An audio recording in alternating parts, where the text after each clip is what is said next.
మన ప్రభువును ప్రియరక్షకుడైనటువంటి క్రీస్తు యేసు వారి నామములో మీ అందరికీ కూడా శుభవందనాలు తెలియజేస్తూ ఉన్నాను. లెంట్ సీజన్ స్టార్ట్ అయ్యి మనము 4వ వారంలోనికి వచ్చాము.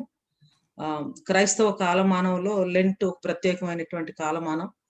సిలువ దగ్గరకు మనం మీనింగ్ఫుల్ గా ప్రయాణం చేసే ఈ యొక్క 40 డే స్పిరిచువల్ జర్నీలో దేవుని అద్భుతమైనటువంటి వాక్య సత్యాలు మనందరి జీవితాలను కట్టడం మాత్రమే కాకుండా that should bring a new beginning in our life అని చెప్పేసి నేను కోరుకుంటా ఉన్నాను. ఈ సీజన్ లో మనము ఎజ్రా గ్రంథాన్ని ధ్యానించడం చాలా సంతోషం. Ezra it's a book of new beginnings.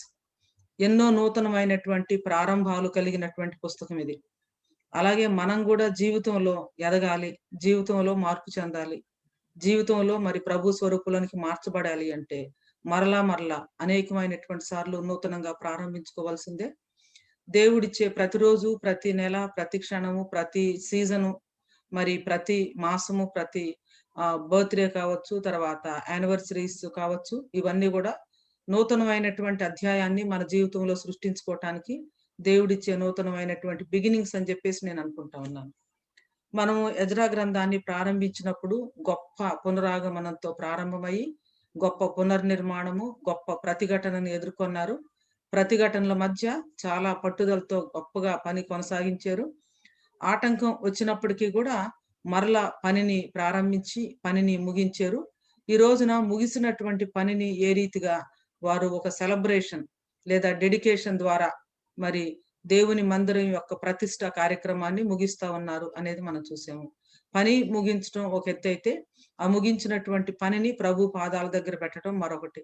పౌలు గారు తన చివరి క్షణాల్లో జీవితంలో అంటాడు, నేను మంచి పోరాటం పోరాడాను, నా పరుగు చాలా చక్కగా ముగించాను. మేబీ ఒకసారి వెనక తిరిగి చూసుకున్నప్పుడు దమస్కు మార్గంలో దేవుడు ఆయన కలుసుకున్న తర్వాత ఎన్ని సంవత్సరాలు ఏ రీతిగా ఆయన పరిగెత్తాడు, ఏ రీతిగా ఆయన జీవించాడు, అవన్నీ చూసుకుంటూ నేను మంచిగా ముగించాను. ప్రభు నుంచి నాకు నీతి కిరీటం ఉంది, నాకు మాత్రమే కాదు గాని తన ప్రత్యక్షతను అపేక్షించే వారందరికీ కూడా ఇది ఉంది అని చెప్పేసి పౌలు గారు అంటాడు అనమాట. కాబట్టి ఇక్కడ మనము చక్కని ముగింపు, ఆ ముగింపు యొక్క సెలబ్రేషన్.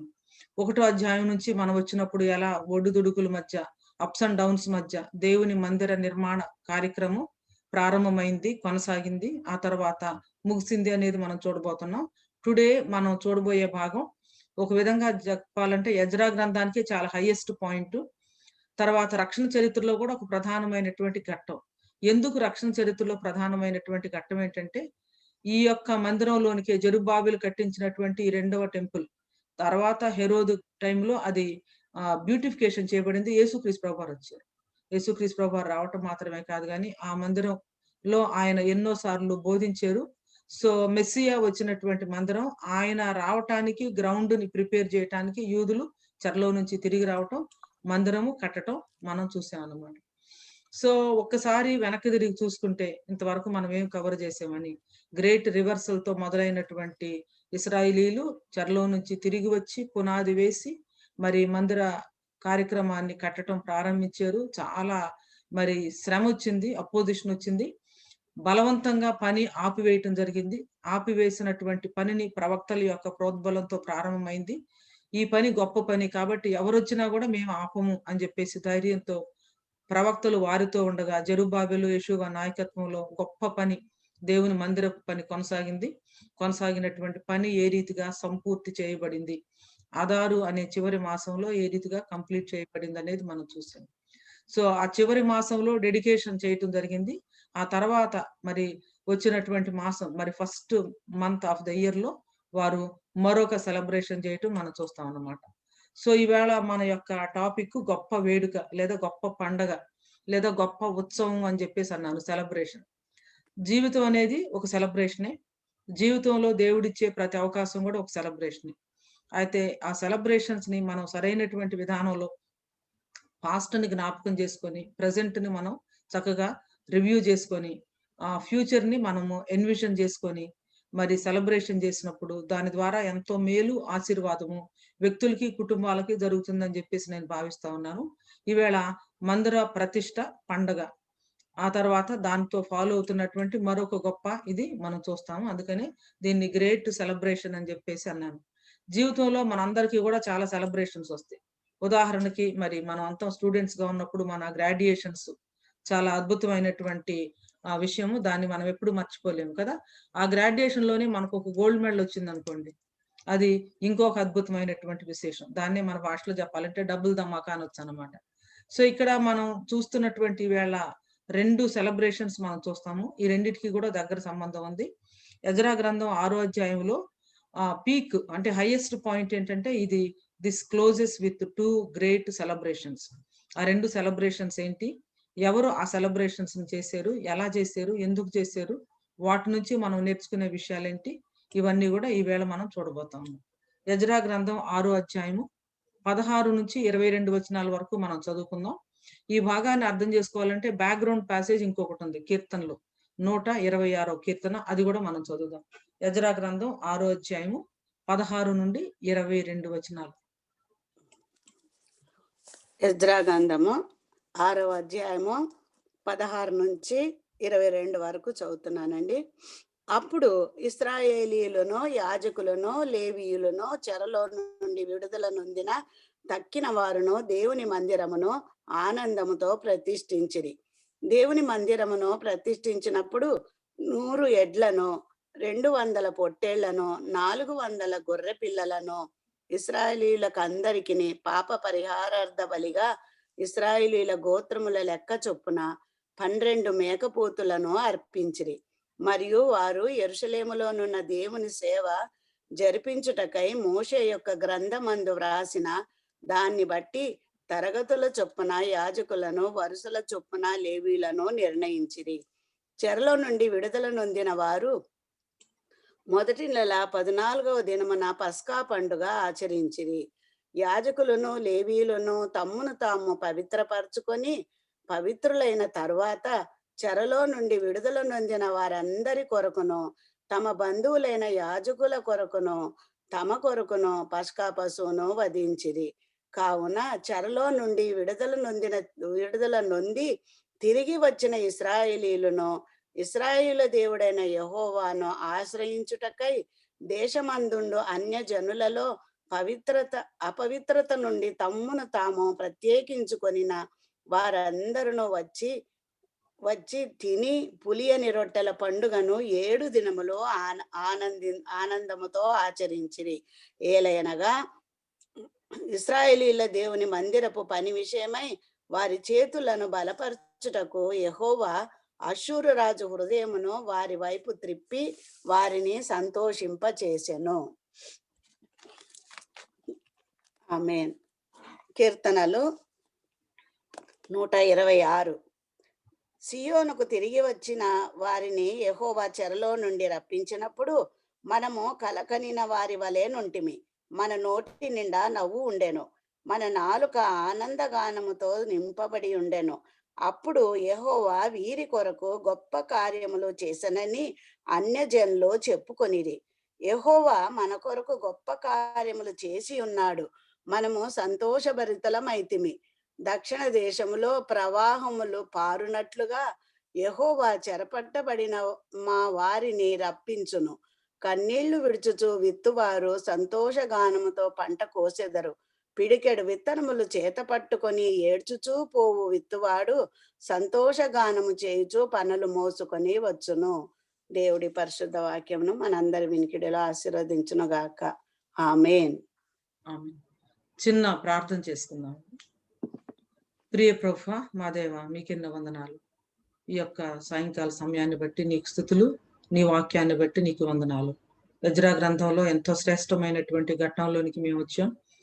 మరి ఎంతో శ్రమతోనూ ప్రయాసతోనూ మీ యొక్క అద్భుతమైనటువంటి కృపతోనూ కట్టబడినటువంటి మందిరం ప్రతిష్ట తర్వాత మా ప్రభా జరుగుతున్నటువంటి పరిచర్య, ఇవన్నీ కూడా మరి మేమున్నటువంటి దినాల్లో మా వ్యక్తిగత జీవితానికి ఏ రీతిగా అన్వయించుకోవాలో, సజీవమైనటువంటి మీ మందిరంగా కట్టబడుతున్నటువంటి మేము ఎప్పటికప్పుడు ఏ రీతిగా మీ బలిపీఠం మీద సజీవ యాగంగా మమ్మల్ని మేము ప్రతిష్ఠ చేసుకొని నాయన మీరు అక్కడ కోసం సిద్ధపడాలో మీరు మాకు సహాయం చేయమని యేసుక్రీస్తు వారి శ్రేష్టమైన నామంలో ప్రార్థించి వేడుకొనుచున్నాము తండ్రి.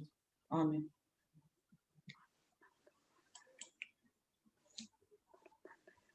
మనం చదివినటువంటి ఎజ్రా గ్రంథం 6వ అధ్యాయం 16వ వచనం నుంచి 22వ వచనం వరకు చదివాము. అలాగే 126వ కీర్తన కూడా మనం చదివాము. ఈ రెండిటికి చాలా దగ్గర సంబంధం ఉంది. సో మొట్టమొదటిగా ఈ భాగాన్ని, ఈ 7 వచనాలు మాత్రమే ఉన్నటువంటి ఈ భాగాన్ని మనం చక్కగా స్టడీ చేయటానికి మనం ట్రై చేద్దాము.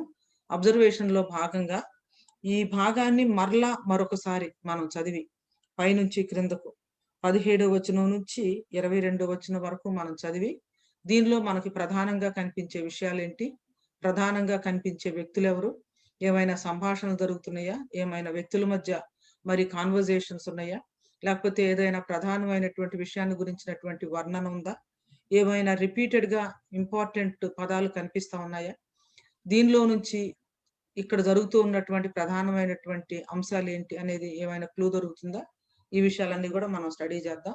సో ఎజ్రా గ్రంథం 6వ అధ్యాయంలో మనకు కనిపించే ప్రధాన సంఘటనలు ఏంటి, ఎక్కువ సార్లు ఎవరు అంటే కనిపిస్తా ఉన్నారు, ఏ మాటలు వినిపిస్తా ఉన్నాయి, లేకపోతే మనకి చాలా ఆఫెన్ గా రిపీట్ అవుతున్నటువంటి పదాలు ఏంటి, ఒకసారి మనం చూద్దాం. సంఘటనలు, పదాలు.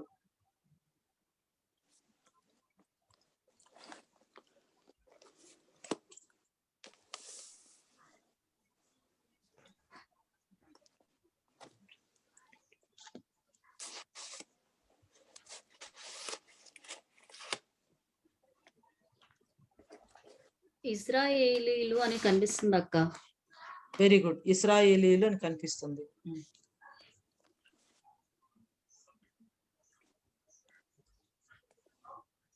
ఒకటి టెంపుల్ ఫినిష్ అయ్యి డెడికేట్ అయ్యి, టెంపుల్ పూర్తయి అది ప్రతిష్ట చేయబడింది. ఇక్కడ కపుల్ ఆఫ్ థింగ్స్ ఉన్నాయి అక్క. ఫస్ట్ చేసుకుని ఫస్ట్ వర్స్ లో ఉంది కదా 16 ఉంటుంది కదా, ఇజ్రాయెల్ ప్రజలు, యాజకులు, లేవీయులు, అలానే అక్కడ నుంచి ప్రజలు వాళ్ళందరూ ఉన్నారు ఇక్కడ. తర్వాత మరి సాక్రిఫైస్ కూడా వాళ్ళు అర్పించినట్టు డీటెయిల్స్ ఉన్నాయి అక్కడ మనకి. ఎన్ని బుల్స్ ఏంటి, ఎన్ని పొట్టేలు, ఎన్ని అవన్నీ డీటెయిల్స్ ఉన్నాయి అక్కడ. అలానే ఇజ్రాయెల్ ప్రజల గోత్రాల యొక్క లెక్క చొప్పున 12 మగ గొర్రెలను, మేకపోతులను అక్కడ క్లియర్ గా చూస్తాం మన వాళ్ళ సిన్ ఆఫరింగ్ కింద. తర్వాత మళ్ళీ మనకి దావీదు ఏదైతే చెప్తాడో ప్రీస్ట్, యాజకులు, లేవీయులని వంతులు చొప్పున అదొకటి రీస్టోర్ చేయబడుతుంది ఇక్కడ according to book of Moses అని. సో తర్వాత అలానే మరి పాస్ అవర్ ఒకటి వాళ్ళు సెలబ్రేట్ చేస్తున్నారు ఫస్ట్ మంత్ 14th డే. తర్వాత మళ్ళీ పాస్ అవర్ ల్యాంప్ కూడా మనకి యాజకులు, లేవీయులు కలిసి వాళ్ళు ఆ యొక్క పస్కా బలిని కూడా వాళ్ళు ఇస్తున్నట్టు మనం అక్కడ చూస్తాం దీంట్లో ఈ పోర్షన్ లో. అలానే పులిన రొట్టెల పండుగ కూడా వాళ్ళు ఆచరించినట్టు చూస్తున్నాం. ఇంకొకటి ఏం చూస్తున్నాం అంటే ఎక్కువ యూదులని కాకుండా it is representing like Israel ప్రజలు మొత్తం కూడా అదొకటి చూస్తున్నాం. ఇక్కడ ఎన్ని సెలబ్రేషన్స్ జరుగుతా ఉన్నాయి? 2 సెలబ్రేషన్స్ అక్క. 2 అంటారా? 3 సెలబ్రేషన్. Very good, 3 celebrations. ఏమేంటి అవి? ఒకటి టెంపుల్ డెడికేషన్, ఒకటి పాస్ ఓవర్, ఒకటి అన్లీవెన్ బ్రెడ్, ఒకటి పులియని రొట్టెలు, ఇంకొకటి. 3 ఈవెంట్స్ మనకి కనిపిస్తా ఉన్నాయి ప్రామినెంట్ గా. Very good. ఈ ప్రామినెంట్ గా 3 ఈవెంట్స్ కనిపిస్తా ఉన్నాయి. అయితే రిపీటెడ్ గా పదే పదే ఒక మాట ఇక్కడ వాడబడింది. ఏ మాట? నుండి విడుదల నొందిన వారు. Very good. చెర నుంచి విడుదల నొందిన వారు. ఎన్నిసార్లు ఉంది Anitha? 4 times or 5 times? 4 times or 5 times. Okay, very good. ఒకసారి మనం చూద్దాం. అది చెర నుండి విడుదల నొందిన వారు అని 16వ వచనంలో ఉంది. తర్వాత ఇంకా మరలా 19లో చెరలో నుంచి విడుదల నొందిన వారు అని ఉంది. మరలా 20లో చెర నుంచి విడుదల నొందిన వారు అని ఉంది. మరలా 21లో చెరలో నుంచి విడుదల నొంది తిరిగి వచ్చిన ఇశ్రాయేలీలు అని ఉంది. సో అది ఎల్లోతో మనం హైలైట్ చేసాం కదా. చెర నుంచి విడుదల నొందిన ఇశ్రాయేలీలు అని పదే పదే ఎందుకు ఈ భాగంలో ఈ 7 వచనాల్లో 4 సార్లు ఉంది? ఎందుకు అయి ఉండొచ్చు ఆలోచిద్దాం. మనం ఇంటర్ప్రిటేషన్ లోకి వెళ్ళినప్పుడు చూద్దాము. ప్రస్తుతానికి చెర నుంచి విడుదల నొందిన ఇశ్రాయేలీలు అనే మాట చాలా స్పష్టంగా ఉంది. ఆ తర్వాత 3 ఈవెంట్స్ మనకి కనిపిస్తా ఉన్నాయి. ఒకటి మందిరాన్ని ప్రతిష్ఠించటం, మందిర ప్రతిష్ఠ. రెండవది పస్కా పండుగ. ఆ తర్వాత పస్కా పండుగతో పాటు నెక్స్ట్ వచ్చేది అన్‌లివెన్డ్ బ్రెడ్ అంటే పులియని రొట్టెల పండుగ. 3 ఈవెంట్స్ కనిపిస్తా ఉన్నాయి. ఒక ప్రధానమైనటువంటి మెయిన్ పాయింట్ చెరలో నుంచి విడుదల నొందినటువంటి యూదులు అనే మాట పదే పదే మనకి ఇక్కడ కనిపిస్తా ఉంది. అంతేకాకుండా తర్వాత ఇజ్రాయిలు అని కూడా ఉంది కదండి చాలా సార్లు. ఏంటండి? ఇజ్రాయిలు అని కూడా చాలా సార్లే ఆ! ఉంది. ఇశ్రాయేలీలు కూడా చెప్తారా ఎన్ని సార్లు ఉందో మీరు? 5 సార్లు ఉందనుకుంటా. ఓహ్! వండర్‌ఫుల్ అండి. ఇశ్రాయేలీలు. చెరలో నుంచి తిరిగి వచ్చిన ఇశ్రాయేలీలు. అవునండి. యాహ్! ఇశ్రాయేలీలు కూడా చాలా సార్లు ఉంది. మనము 17వ వచనం నుంచి గనక ప్రారంభిస్తే యాహ్! 5 సార్లు నేను లెక్క పెట్టాను. 5 సార్లు ఉన్నట్టుంది. చెప్తారా ఏ వచనాల్లో ఉందో? అది ఫస్ట్ 17వ వచనంలోనే 2 ఆ! సార్లు ఉంది. 17వ వచనంలోనే ఇశ్రాయేలీలందరికీ వండర్‌ఫుల్ అండి. చాలా చక్కని అబ్జర్వేషన్ చేశారు. తర్వాత? తర్వాత 21లో కూడా 3 ఆ! సార్లు. చెరలో నుంచి తిరిగి వచ్చిన ఇశ్రాయేలీలు. ఉంది. 2 సార్లు 3 సార్లు ఉంది. తర్వాత మళ్ళా హ్మ్. 22లో ఒకసారి ఉంది. ఇశ్రాయేలీల దేవుని పని అని ఉంది. Very good. సో ఇక్కడ 16 మనకి 16లో కూడా ఒకటి ఉందండి. 16లో కూడా ఉంది. అవునండి. 6 సార్లు. ఇశ్రాయేలీయులను అని ఉంది. 16లో కూడా ఒకటి ఉంది. Very good. నేను 17 నుంచే చూశాను. 16 చూడలేదు. Very good. ఇశ్రాయేలీలు అనే మాట పదే పదే వాడబడింది. చెర నుండి తిరిగి వచ్చినటువంటి వారిని యూదులు అని అన్నాము, లేదా ఇశ్రాయేలీలు అని కూడా అన్నాం. అంటే చెరకు ముందేమో ఇశ్రాయేలు యూదా 2గా ఉంది. కానీ చెర నుండి వచ్చిన తర్వాత ఇక ఆ డిస్టింక్షన్ ఏమీ లేదు కానీ యూదులు ఇశ్రాయేలీలు అనే మాట సినోనిమ్స్ గా వాడబడటం మనం చూస్తాము. సో ఇక్కడ హైలైట్ అవుతున్నటువంటి పదాలు చూసాము. మేజర్ గా కనిపిస్తున్నటువంటి ఈవెంట్స్ మనం చూసాము. ఇక్కడ ఉన్నటువంటి గ్రూప్స్ ఆఫ్ పీపుల్ ఏంటో కూడా ఒకసారి మనం చూద్దాము. అంటే చాలా గ్రూప్స్ ఆఫ్ పీపుల్ మనకు కనిపిస్తున్నారు కదా, ఎవరు? Who are the groups of people mentioned here? లేవీయులు, యూదులు, తర్వాత యాజకులు, ప్రవర్తకులు. యాజకులు, తర్వాత ప్రవక్తలు ఈ భాగంలో కనిపిస్తున్నారండి మనకి, మనం చదివిన భాగంలో లేరు. కానీ వాళ్ళు ఉండాలి కదా ఈ బలులు ఇచ్చేటప్పుడు. బలులు ఇచ్చేటప్పుడు యాజకులు బలులు అర్పిస్తారు. బట్ డెఫినెట్ గా ఉంటారు. There is no doubt. అయితే మనకి ఈ టెక్స్ట్ లో కనిపిస్తున్నటువంటి వాటిని మనం చూద్దాము. తర్వాత టెక్స్ట్ లో లేకపోయినా కూడా వీళ్ళు డెఫినెట్ గా ఉండుంటారు అని మనకు తెలుసు. దానిని మళ్ళీ నెక్స్ట్ దానిలో మనం చూద్దాం. యాజకులు, లేవీయులు, చెర నుండి వచ్చిన వాళ్ళు, చెర నుంచి తిరిగి వచ్చిన వారు, దేశమందుల అన్యజనులు కూడా అన్యజనులలో పవిత్రత నుండి తాము ప్రత్యేకించుకున్న వాళ్ళు, బంధువులు. Very good. Very good. అంటే ఈ ప్రతిష్ఠిత పండుగకు అందరూ వచ్చారంటారా? ప్రతి ఒక్కరు వచ్చారు. ప్రతి ఒక్కరు వచ్చారు. సో చాలా డిఫరెంట్ గ్రూప్స్ ఆఫ్ పీపుల్ మనకి కనిపిస్తా ఉన్నారు. దీన్ని బట్టి అందరూ కూడా కలిసి దీనిని చేస్తున్నారని అర్థమైంది. చెరలో నుంచి తిరిగి వచ్చిన తర్వాత ఈ యొక్క ఇశ్రాయేలీల అంటే జీవిత విధానంలో గాని వాళ్ళ పనుల్లో గాని ఒక విషయం చాలా ప్రధానంగా కనిపిస్తుంది. అది ఏమని అనుకుంటున్నారు? మనం చెర నుంచి తిరిగి వచ్చిన తర్వాత ఈ అధ్యాయాలన్నీ కూడా చూస్తున్నప్పుడు ఇన్ అండ్ అవుట్ అంటే పదే పదే ఈ విషయం మనకి జ్ఞాపకానికి వస్తా ఉంది. అంటే ఒక విధంగా చాలా ప్రామినెంట్ గా అది కనిపిస్తుంది. అంటే ఈ అశ్వరాజు హృదయాన్ని దేవుడు వాళ్ళ వైపు తిప్పి వారిని సంతోషింపచేసను అని ఉంది. అది ఒకటి మెయిన్ గా సంతోషింపచేసను అనేది కనిపిస్తుంది. తమ్మును తాము పవిత్రపరచుకున్నారు. ఏంటండి? తమ్మును తాము పవిత్రపరచుకున్నారు. వెరీ గుడ్ అండి. తమ్మును తాము పవిత్రపరచుకున్నారు. Very good. మోషే యొక్క ధర్మశాస్త్రం చెప్పు. Very good. మోషే యొక్క గ్రంథము, మోషే యొక్క ధర్మశాస్త్రం. వండర్ఫుల్. చెర నుంచి తిరిగి వచ్చిన తర్వాత ఇశ్రాయేలీల్లో కలిగిన ఒక గొప్ప మార్పు ఏంటంటే ఏది చేసినా ముందు మోషే ధర్మశాస్త్రాన్ని రిఫర్ చేస్తున్నారు. ఏమి చేయాల్సి వచ్చినా కూడా ముందు ధర్మశాస్త్ర గ్రంథాన్ని చదువుదాము, దానిలో ఏముందో ఆ ప్రకారంగా చేద్దాము. అక్కడ ఉన్నటువంటి కట్టడలు విధులు మనం అనుసరిస్తామని చెప్పేసి అంటా ఉన్నారు. రెండోది కోమల గారు చెప్పినట్లు పవిత్రత, ప్యూరిటీ, పవిత్రంగా జీవించడం, అంటే వీటికి చాలా పెద్ద పీట వేయటం జరిగింది. ఎందుకని అంటారు? చెర నుంచి తిరిగి వచ్చిన తర్వాత మోషే ధర్మశాస్త్రానికి తర్వాత కరెక్ట్ గా దాని ప్రకారం చేయటానికి పవిత్రంగా ఎందుకు ఇంత ప్రాముఖ్యత ఇస్తూ ఉన్నారు? అంటే మోషే అది దేవుడు రాయించిన కట్టడాలు కదా అవన్నీ. ఈ కట్టడాలన్నీ ఇశ్రాయేలు పాటించాలి అని చెప్పి దేవుడు మోసెస్తో చెప్పి పలకల మీద రాసి ఇస్తాడు కదా. అవును, అవును. దానికే అది దేవుడు దేవుడి చేయితోటి మాటతోటి చేసింది కాబట్టి అది చాలా పవిత్రమైనది, చాలా ముఖ్యమైనది. అది మెయిన్ అది ఉండాలి ఎక్కడ ఏమన్నా, ఎందుకంటే అది దేవుడి ఆజ్ఞలు మనం చిరసావహించాలి అల్లవేళలా. ఇంకా ఏమై ఉండొచ్చు? మోషే ధర్మశాస్త్రాన్ని ఫోకస్ లోకి తీసుకురావటానికి కారణం ఏమై ఉండొచ్చు? వారు తప్పు చేయబట్టి చెరకు కొనిపోబడ్డారండి.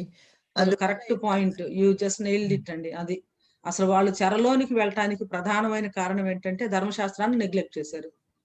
అంతే కదండి? యా. కాబట్టి ఇప్పుడు చెర నుంచి తిరిగి వచ్చిన తర్వాత వాళ్ళకి చాలా బుద్ధి వచ్చింది. ఈ ధర్మశాస్త్రాన్ని మనం సరిగా పాటించకపోవటం వల్ల ఇలా జరిగిందని చెప్పేసి ప్రతిదానికి కూడా they are referring to the book of law, ధర్మశాస్త్రాన్ని వారు ఇచ్చేస్తా ఉన్నారు. చెరలో నుంచి విడుదల నొందిన అని చెరని పదే పదే జ్ఞాపకం చేసుకుంటున్నారు. ఎందుకని అయి ఉంటుంది?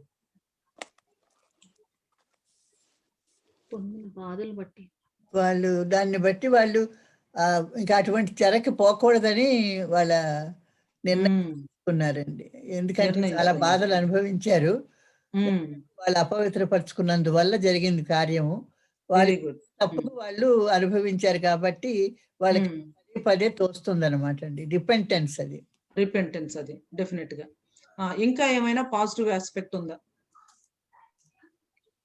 అంటే ఒక విధంగా చూస్తే వారి యొక్క పాపం వాళ్ళు తెలుసుకున్నారు, దాని వల్ల వచ్చిన కాన్సిక్వెన్సెస్ ని చేశారు. సో ఆ పాస్ట్ లో నేర్చుకున్నటువంటి పాఠం ఆ మెమరీలో ఫ్రెష్ గా ఉంది. ఇంకా ఏమైనా ఉందా సిగ్నిఫికెన్స్?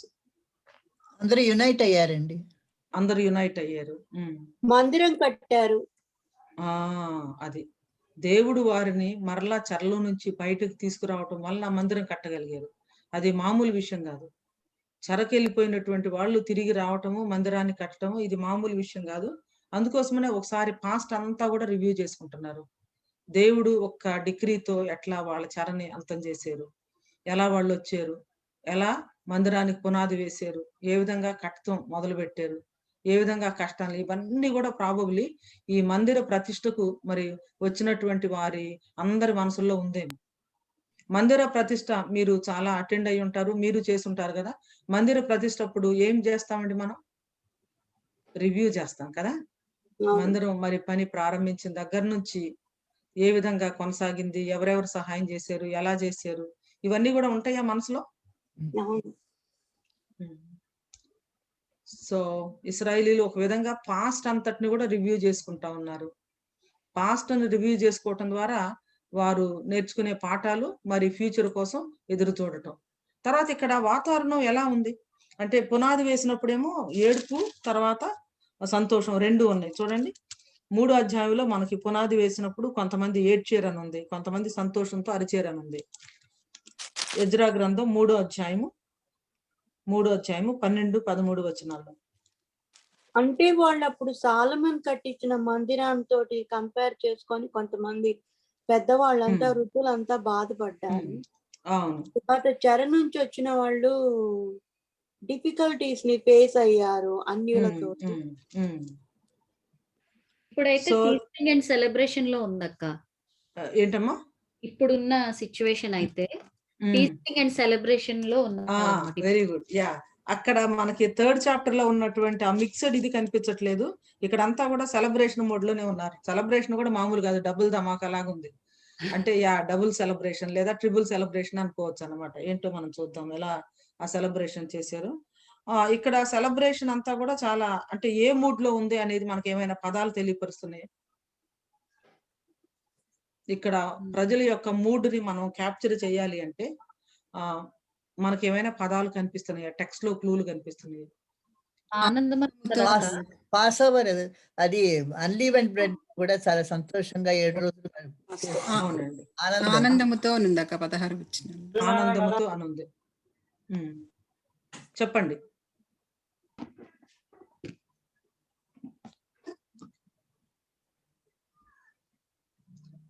ఇక్కడ ప్రజల యొక్క మూడ్ ని మనం క్యాప్చర్ చేయాలంటే వాడబడిన పదాలేంటి, ఎక్కడెక్కడ వాడబడినాయి?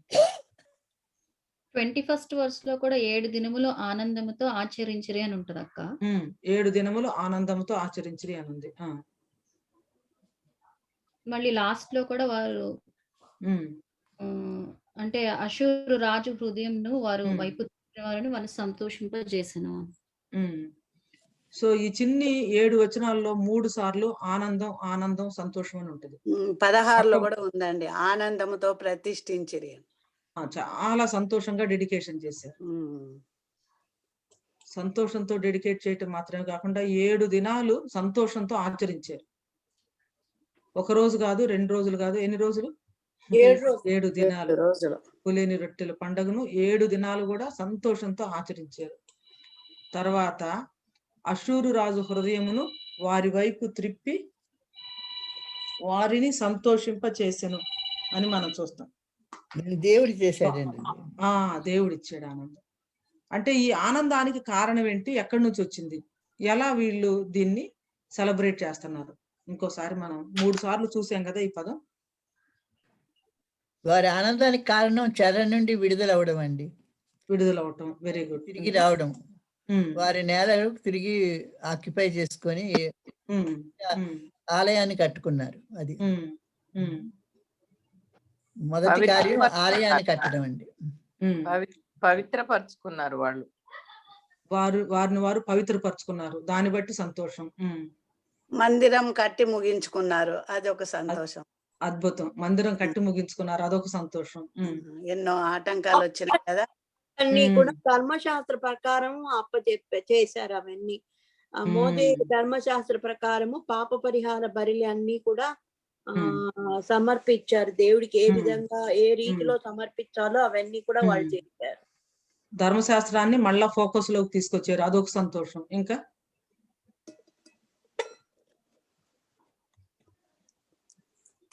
కన్నీళ్లతో విత్తారు కాబట్టి సంతోషంగా పంట కోసారు అని. Very good. కొంచెం ముందుకు వెళ్ళిపోయారు భార్గవి, వచ్చేస్తాను అక్కడికి. ఓకే.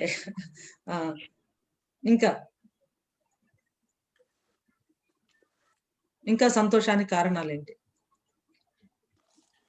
ఆలయం ప్రతిష్ఠించడం. ఆలయం ప్రతిష్ఠించడం సంతోషం. చెరల నుండి బయటపడ్డారు. అది గొప్ప సంతోషం. అసలు చెరలో నుంచి రావటం. చెప్పండి. ఇక్కడ వాళ్ళు పాస్కా పండగ లాగా 7 రోజులు చేశారు అన్నారు. అది 14వ దినమున అని కూడా ఉంది. మొదటి నెల 14వ దినమున అది కూడా చేశారని కదా. పాస్కా పండగ అలా చేసినట్టు అంటే వాళ్ళు పాస్కా పండగ ధర్మశాస్త్ర ప్రకారం చేయడమే కాకుండా ఆ 7 రోజులు సంతోషంగా ధర్మశాస్త్ర ప్రకారం మొదటి నెల 14వ రోజు చేసుకున్నారు సంతోషంగా.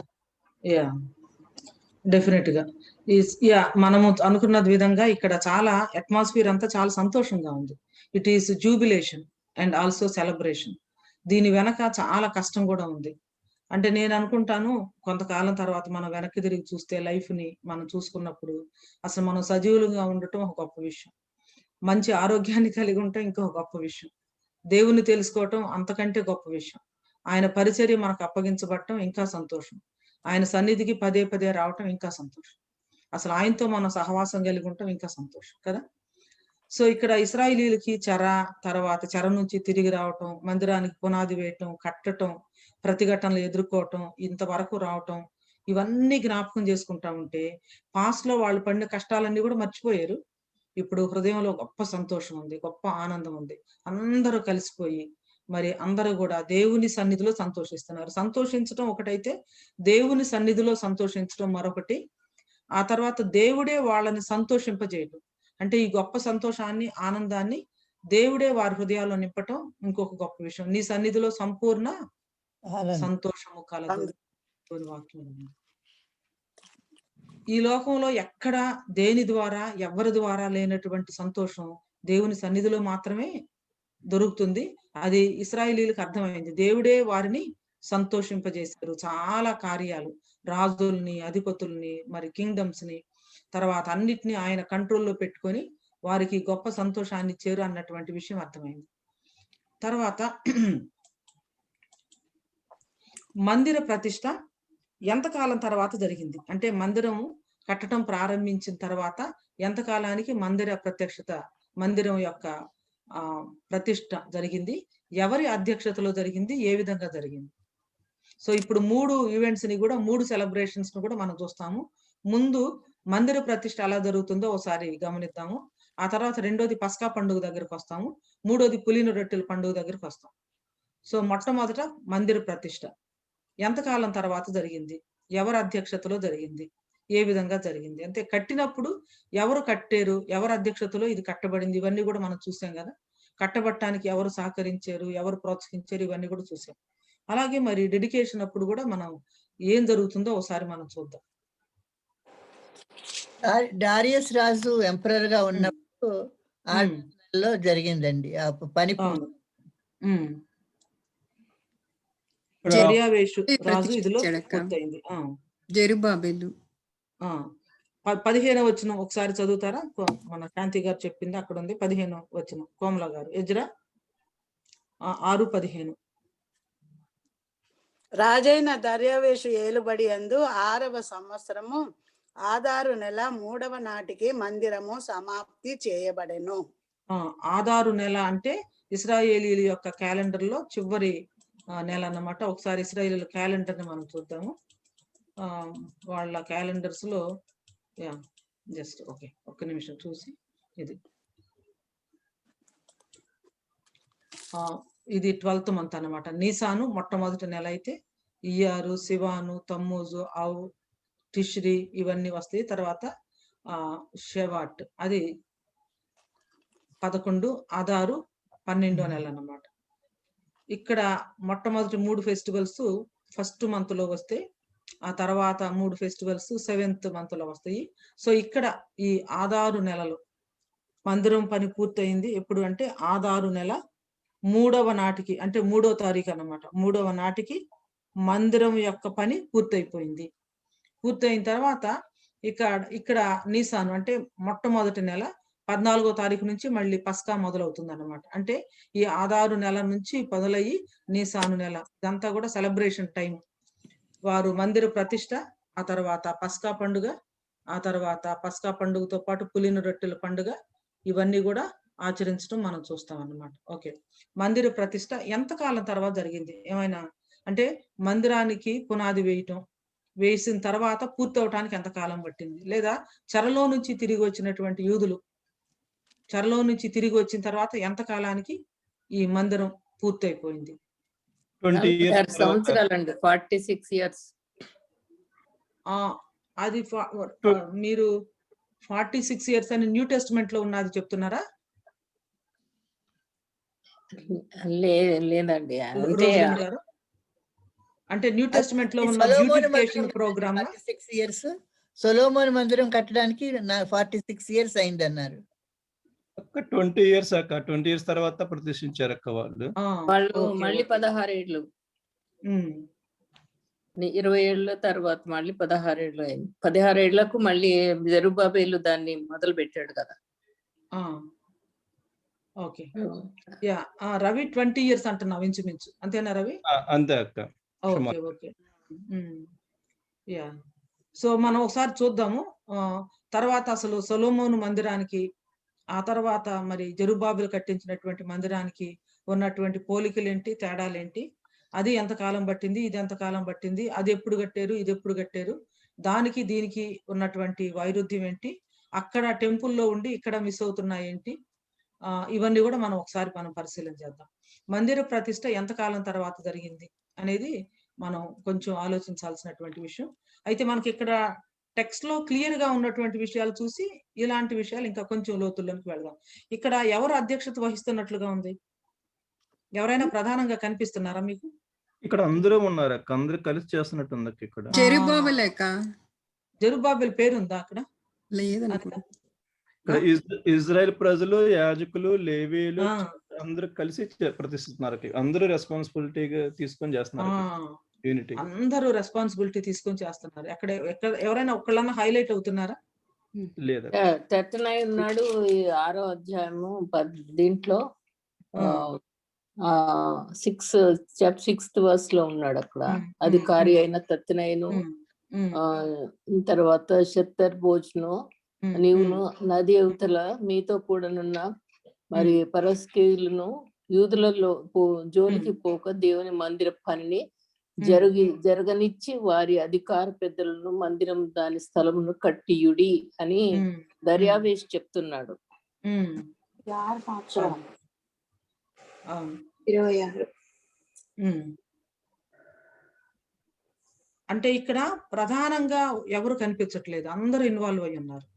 జెరుబ్బాబెలు ఉండుంటాడు, జాషువా ఉండుంటాడు, ఆ తర్వాత ఈ మందిరంలో మరి గవర్నమెంట్ అఫీషియల్స్ కూడా వీళ్ళే కదా దగ్గరుండి కట్టించింది, రాజు ఇచ్చినటువంటి ఆజ్ఞను బట్టి. అక్కయ్య కూడా ఉన్నాడు, జక్రయ్య కూడా ఉన్నాడు, ప్రవక్తలు తర్వాత అందరూ ఉన్నారు. కానీ ఏ ఒక్కరిది కూడా హైలైట్ అవటం లేదు. ఎవరు ప్రధానంగా కనిపిస్తున్నారంటే దేవుడే కనిపిస్తున్నాడు.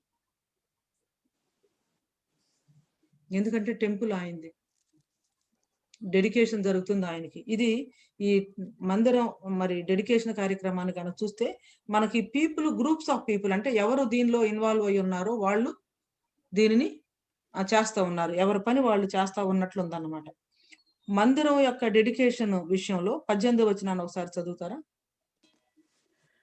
మరియు వారు యెరూషలేములోనున్న దేవుని సేవ జరిపించుటకై మోషే యొక్క గ్రంథమందు వ్రాసిన దానిని బట్టి తరగతుల చొప్పున యాజకులను, వరుసల చొప్పున లేవీయులను నిర్ణయించిరి. తరగతుల చొప్పున యాజకులను, వరుసల చొప్పున లేవీయులను నిర్ణయించిరి.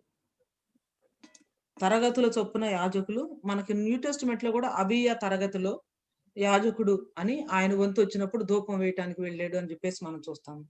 సో ఈ తరగతులు, ఈ వరుసలు ఏమని అనుకుంటున్నారు?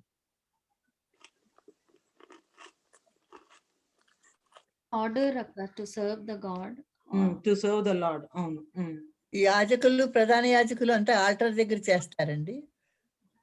అవునండి. వేరే యాజకులేమో ఆవరణంలో ఉన్నటువంటి ఇత్తడి బలిపీఠం దగ్గర బలులు అర్పించడానికి ప్రధానంగా ఉంటారు. ప్రధాన యాజకుడేమో మందిరం లోపలికి వెళ్ళి అతి పరిశుద్ధ స్థలాలకి సంవత్సరానికి ఒకసారి వెళ్ళటం, పరిశుద్ధ స్థలంలో ధూపం వేయటం, ఇవన్నీ కూడా చేస్తారు. ఇంకా ఇక్కడ అర్పిస్తున్నటువంటి బలుల యొక్క లెక్క కూడా ఉంది కదా, చూడండి 17వ వచనంలో. దేవుని మందిరమును ప్రతిష్ఠించినప్పుడు 100 ఎడ్లను, 200 పొట్టేళ్లను, 400 గొర్రె పిల్లలను ఇశ్రాయేలీయులకు అందరికీ పాప పరిహారార్థ బలిగా ఇశ్రాయేలీయుల గోత్రముల లెక్క చొప్పున 12 మేకపోతులను అర్పించిరి.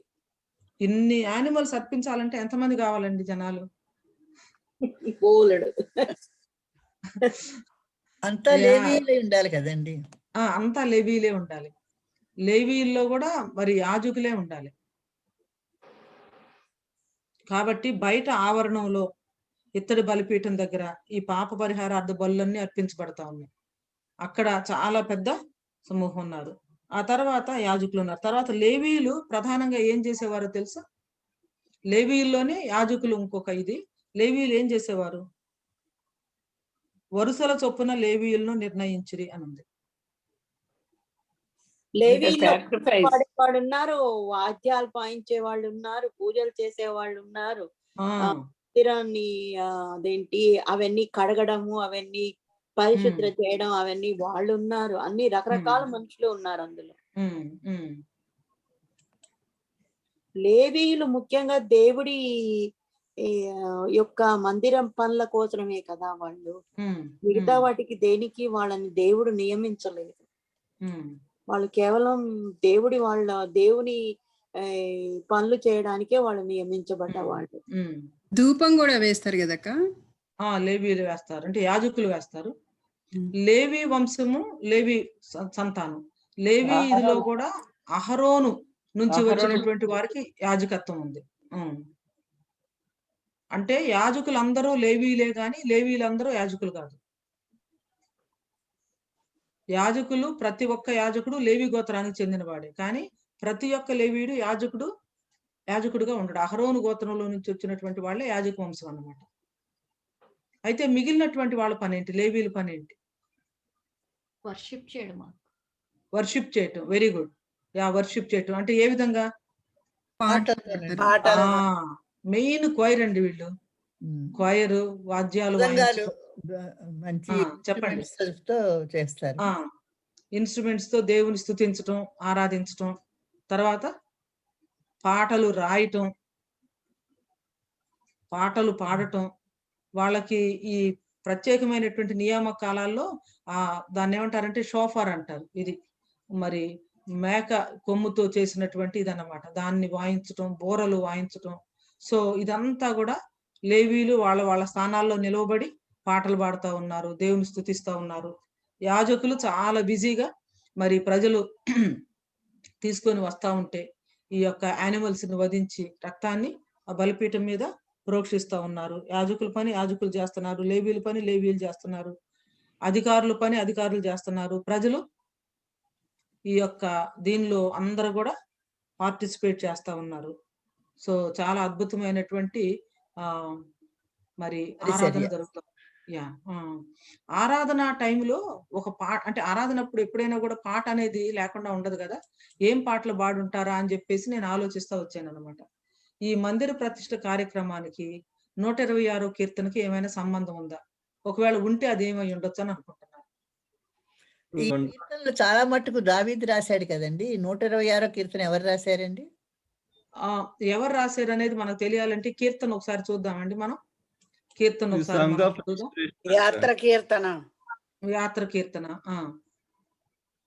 మొట్టమొదటి వచనం చూద్దామా? సియోనుకు తిరిగి వచ్చిన వారిని యెహోవా చెరలో నుండి రప్పించినప్పుడు. ఇక్కడ ఒకసారి చూద్దాం. చెరలో నుండి రప్పించినప్పుడు అంటే ఈ కీర్తన ఎప్పుడు రాయబడింది? డెలివరెన్స్ అండి, ఫ్రమ్ బాండేజ్. అంటే ఈ కీర్తన చెర నుంచి తిరిగి వచ్చిన తర్వాతే రాయబడింది, చెరకు ముందు కాదు. అంటే కాబట్టి దావీదు అప్పటికి చనిపోయాడు. ఇది దావీదు రాసిన కీర్తన కాదు. తర్వాత వచ్చినటువంటి వాళ్ళు లేవీయులు, యాజకులు, మరి ఇంకా మిగిలినటువంటి వారు రాసినటువంటి కీర్తనలు కూడా ఈ యొక్క కీర్తనలలో అంటే కంపైల్ చేయబడినాయి అన్నమాట. 137 ఒకసారి చూద్దాం. చదవండి.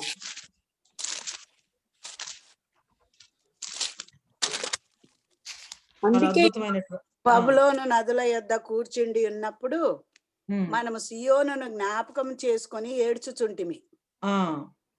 వాటి మధ్యనున్న నిరవంజి చెట్లకు మన సితారాలను తగిలించితిమి. అచ్చట మనలను చెరగొన్న వారు ఒక కీర్తన పాడుడి అనిది. మనల్ని బాధించిన వారు సియోను కీర్తనలలో ఒక దానిని మాకు వినిపించుడి. అవి మన వలన ఉల్లాసము కోరిరి. అన్యుల దేశంలో యెహోవా కీర్తనలు మనం ఎట్లు పాడుదాము? ఇదేమో చెరలో ఉన్నప్పుడు వాళ్ళు రాసినటువంటి ఉన్నప్పుడు రాసింది. ఇదేమో చెర నుంచి ఆర్డర్ లో ఇది ఆర్డర్ లో అంటే 126 వచ్చావన్నా చెర నుంచి విడుదల పొందినప్పుడు, 137 యాక్చువల్ గా చెరలో ఉన్నప్పుడు. అంటే క్రానలాజికల్ ఆర్డర్ లో లేదు, క్రానలాజికల్ ఆర్డర్ లో లేదు. బుక్స్ ని మనం థీమాటిక్ గా ఇది చేయటం జరిగింది కాబట్టి అట్లా ఉందన్నమాట. తర్వాత దావీదు రాసిన కీర్తనతో పాటు వేరే వాళ్ళు రాసిన కీర్తనలు కూడా ఉన్నాయి. ఇవన్నీ కూడా యాత్ర కీర్తనలు అంటారు. యాత్ర కీర్తనలు ఎప్పుడు వాళ్ళు పాడేవారు ఏంటనేది మనం చూద్దాము. అయితే ఇప్పుడు ఒక్కసారి దీన్ని 126వ కీర్తనకి మనం చదువుతున్నటువంటి భాగానికి ఏమైనా సంబంధం ఉందా? ఇది అప్పుడే పాడింటారండి. కరెక్ట్ గా మీరు చెప్పారు. అప్పుడు డెఫినెట్ గా ఈ కీర్తన పాడుంటారు అని ఎలా అనుకుంటున్నారండి మీరు? ఒకసారి చెప్తారా కోమల గారు? సియోను నుండి తిరిగి వచ్చిన వారిని యెహోవా చెరలో నుండి రప్పించినప్పుడు, అంటే మమ్మల్ని దేవుడు అక్కడి నుంచి రప్పించినప్పుడు అని చెప్పుకుంటూ వాళ్ళకి ఎట్లున్నదంటే కలకనిన వారం అంటే కొన్ని ఇన్సిడెంట్ జరిగినప్పుడు ఇది కలయా నిజమా అని మనకు ఒక ప్రశ్న వస్తది. ఆ విధంగా వాళ్ళకు ఆ విధంగా అనిపించి మన నోటి నిండా నవ్వు ఉండెను, మన నాలుక ఆనంద గానముతో నిండి ఉండెను. అప్పుడు యెహోవా వీరి కొరకు గొప్ప కార్యములు చేశానని అన్యజనులు చెప్పుకొనిరి. Very good. ఇక్కడ ఉన్నటువంటి పదాలని ఆనందము అని మనం ముందు చూసినాం కదండి ఎన్నిసార్లు ఆనందం అని. అదే ఆనందం వెరీ ఇక్కడ గుడ్. కూడా ఉంది.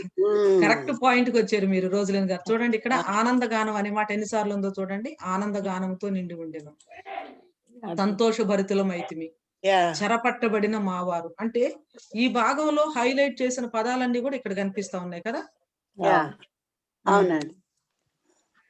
కాబట్టి దానికి దీనికి టెక్స్టువల్ సిమిలారిటీస్ ని బట్టి మనం 126వ కీర్తన సంకీర్తన తర్వాత మరి వీళ్ళు చెరలో నుంచి తిరిగి వచ్చినటువంటి ఇశ్రాయేలీలు ఈ సెలబ్రేషన్ అప్పుడు తప్పనిసరిగా జ్ఞాపకం చేసుకున్నారు. ఆ టైంలో పాడబడినటువంటి పాట అయి ఉండొచ్చు అని చెప్పేసి మనం అనుకోవచ్చు అన్నమాట. ప్రవాసము నుండి తిరిగి వచ్చిన వారి పాట. అవును, ప్రవాసం నుంచి తిరిగి వచ్చినటువంటి వారి పాట. సో డెఫినెట్ గా దానికి దీనికి కనెక్షన్ ఉంది అని చెప్పేసి మనం అనుకుంటున్నాము. ఒకవేళ కనెక్షన్ ఉంటే ఏంటి అని అనుకున్నాం కదా. ఏమిటి అంటే ఈ మందిర డెడికేషన్ కోసం రాయబడినటువంటి ఒక ప్రత్యేకమైనటువంటి పాట అయి ఉండొచ్చు. మనం ఆలయ ప్రతిష్ఠ చేసినప్పుడు, ప్రతిష్ఠత పండుగ వచ్చినప్పుడు గీతాలు రాస్తాం కదా. మనం ఆలయ ప్రతిష్ఠ పండుగకి రాస్తామా? డెఫినెట్ గా రాస్తాము, పాడతాము. ఈ యాత్ర కీర్తనలు అన్ని కూడా అలాంటివేనమాట. చూడండి, యెహోవా ఇల్లు కట్టించని యెడల దాని కట్టు వారి ప్రయాస వ్యర్థము. ఆ తర్వాత 122వ కీర్తన, యెహోవా మందిరమునకు వెళ్ళుదుమని జనులు నాతో అన్నప్పుడు నేను సంతోషించి తిని. యెరూషలేమా నీ ప్రాకారాల్లో నెమ్మది, ఇవన్నీ నగరుల్లో క్షేమం, మా దేవుడైన యెహోవా మందిరము నిమిత్తం. ఇవన్నీ కూడా మందిరానికి గురించిన పాటలు. మందిరానికి ఎప్పుడు వెళ్ళాలి, ఎట్లా వెళ్ళాలి, మందిరంలో మరి ఏముంది, మందిరం కోసం ఏం చేయాలి, ఇవన్నీ కూడా యాత్ర కీర్తనలు అంటారు అన్నమాట. ఇశ్రాయేలీలు ప్రతి సంవత్సరము వాళ్ళు పస్కా పండుగకు వెళ్ళేటప్పుడు గుంపులుగా వారు మరి కలిసి వెళ్తారు కాబట్టి అప్పుడు వెళ్ళేటప్పుడు ఈ పాటలు పాడుకుంటూ వెళ్ళేవారట. అందుకోసమనే సాంగ్స్ ఆఫ్ పిల్గ్రిమేజ్ యాత్ర కీర్తనలు అని అంటారన్నమాట. ఉదాహరణకి చెప్పండి. ఆపదలో ఆదుకునే ప్రభువు అని కూడా అనొచ్చు కదా ఈ పాటలన్నీ. ఆపదలో మనని ఆదుకునే ప్రభువు పాటలు అని అలా అని కూడా అనుకోవచ్చు కదా. అనుకోవచ్చు. ఈ యాత్రా కీర్తనలు ఎంత ఫేమస్ అంటే ఇశ్రాయేలీల్లో ప్రతి వాళ్ళ నోట ఈ పాటలు ఉండేవి అన్నమాట. అంటే మనకి ఒక పర్టికులర్ కాలంలో నడిపించు నానావా అనేది మాసిలమ్మడి గారు రాసిన పాట ఇక తెలుగు వాళ్ళ ప్రతి నోట ఉంది. అంటే ఇక తెలియకుండానే ఆటోమేటిక్ గానే ఆ పాట వచ్చేది అనమాట. There were certain famous songs that every Telugu person can sing.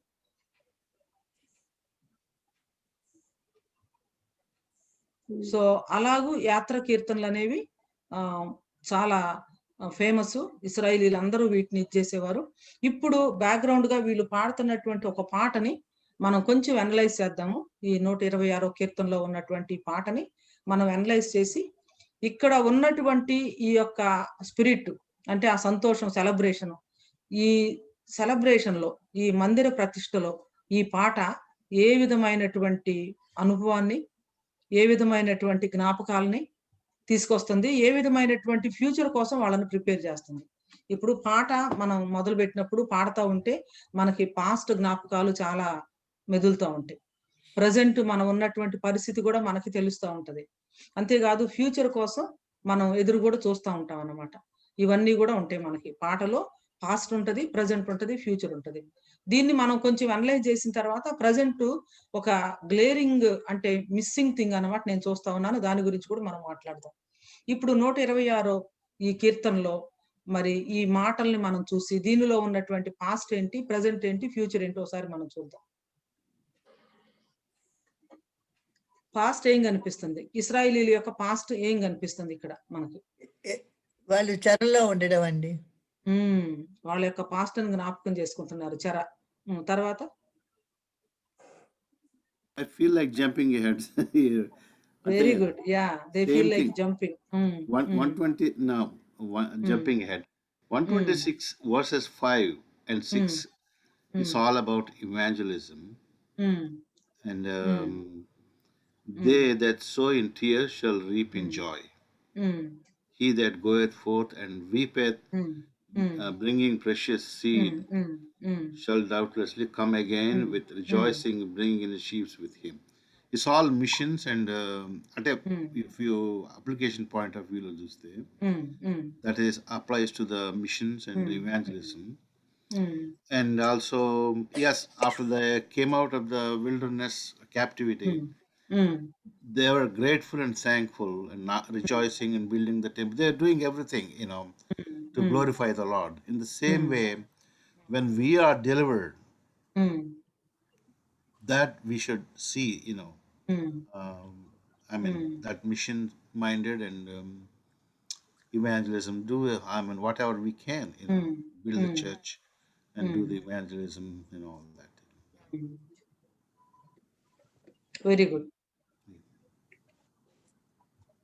So ఈ మందిర ప్రతిష్టలో వాళ్ళ హృదయం ఎలాంటి తలంపులతో నిండి ఉంది? ఏమేమి అంటే మెమరీస్ వాళ్ళకి వస్తా ఉన్నాయి?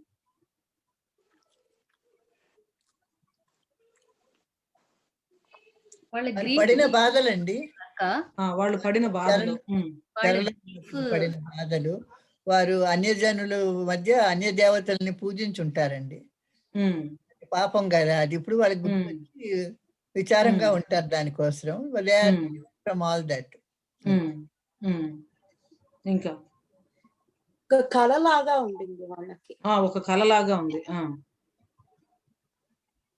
వాళ్ళ గ్రీఫ్ చాలా గుర్తొచ్చి అది పర్మనెంట్ కండిషన్ కాలేదు కాబట్టి వాళ్ళు సంతోషించారక్క. వాళ్ళ దుఃఖము అవమానము గుర్తొచ్చింది, అది లేదు కదా ఇప్పుడు అని చాలా సంతోషంగా ఉంది. ఇక్కడ మాటలు చూడండి, మనము కలగనిన వారి వలె ఉంటిమి, మన నోటి నిండా నవ్వుండెను, మన నాలుక ఆనంద గానముతో నిండి ఉండెను. అంతకుముందేమో 37వ వచనంలో ఏముంది? అక్కడ ఏడుస్తున్నాం. 137వ కీర్తనలో మేము సియోనును జ్ఞాపకం చేసుకొని ఏడుస్తున్నారు.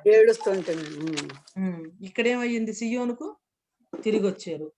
అక్కడేమో వాళ్ళు ఒక కీర్తన పాడండి అని వీళ్ళని అపహాస్యం చేస్తున్నారు. మీరు మంచి సింగర్స్ కదా, మీరంతా బాగా పాడతారంట కదా, మీ టెంపుల్లో ఏదో చాలా పెద్ద పెద్ద క్వైర్లో మీరు మెంబర్స్ అంట కదా, ఒక పాట పాడండి, మీరు సితారాలు బాగా వాయిస్తారంట కదా,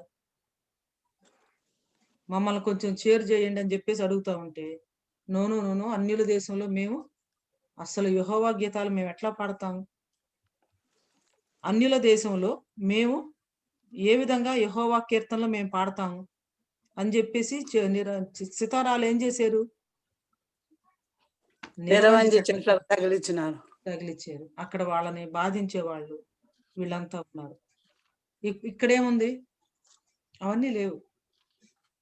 సంతోషం ఉంది, నవ్వు ఉంది, ఆనందం ఉంది. ఇంకా యెహోవా చేసిన గొప్ప కార్యాలు జ్ఞాపకం చేసుకుంటున్నారు. Very good. ఇక్కడ ఒక మాట గమనించండి, అప్పుడు యెహోవా వీరి కొరకు గొప్ప కార్యములు చేసినని ఎవరు చెప్పుకున్నారు? అది గొప్ప విషయం అండి. ఇక్కడ మందిర ప్రతిష్ఠ అప్పుడు అన్యులు కూడా ఉన్నారా?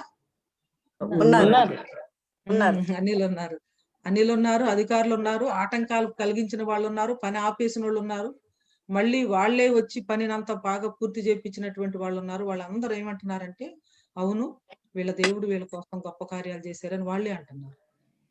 అప్పుడు యెహోవా వీరి కొరకు గొప్ప కార్యములు చేసినని అన్యజనులు చెప్పుకున్నారు.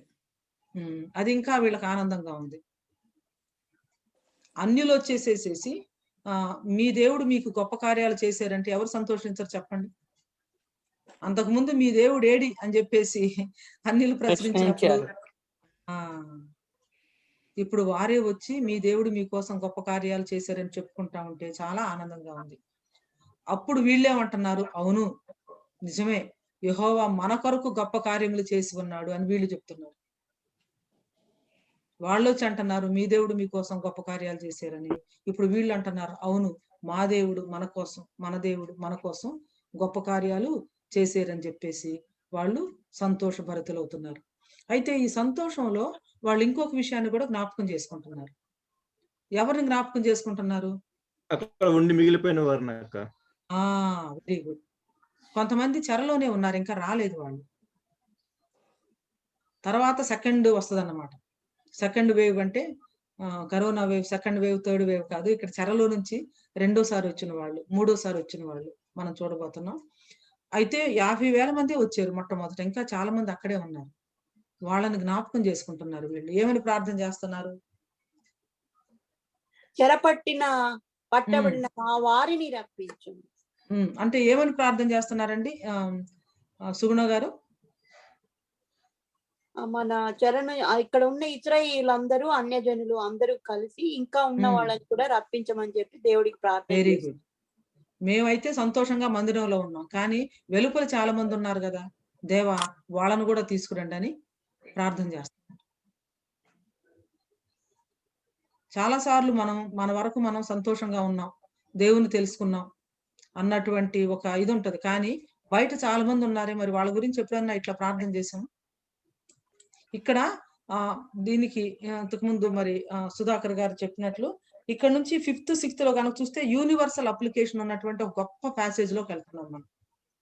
అది యూనివర్సల్ అప్లికేషన్ లోనికి వెళ్ళటానికి మునుపు ఇశ్రాయేల్లో చెర నుంచి తిరిగి వచ్చినటువంటి వాళ్ళ యొక్క కాంటెక్స్ట్ లో దీని అర్థం ఏంటో ఒకసారి చూద్దాం. ఆ తర్వాత మనం ఉన్నటువంటి ప్రజెంట్ కాంటెక్స్ట్ లో దీని అర్థం ఏంటో చూద్దాం. ఇక్కడ కన్నీళ్లు విడుచుచు విత్తువారు సంతోషగానముతో పంట కోసెదరు, పడికేడు విత్తనములు చేతబట్టుకొని ఏడ్చుచూ పోవు విత్తువాడు సంతోషగానముతో పనులు మోసుకొని వచ్చును. అంటే ఏంటి? What is this celebration?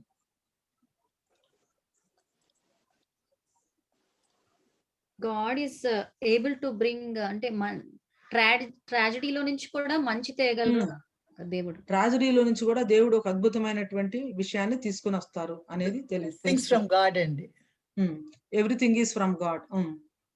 ఇంకోటి మన 6 వర్స్ చూసుకున్నప్పుడు మనకి పంట వేగంగా రాదు కదా, కొంచెం టైం పడుతుంది, కొంచెం స్లోగా వస్తుంది.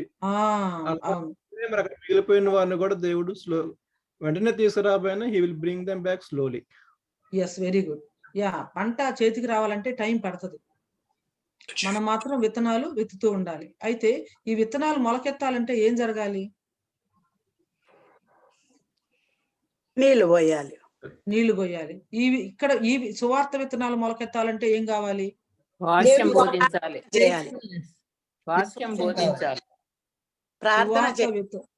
సువార్త విత్తనాలు మొలకెత్తాలంటే ఏం కావాలి? కన్నీళ్లు కావాలి. మామూలు విత్తనాలు మొలకెత్తాలంటేనేమో నీళ్లు కావాలి. సువార్త విత్తనాలు మొలకెత్తాలంటేనేమో కన్నీటి ప్రార్థన కావాలి.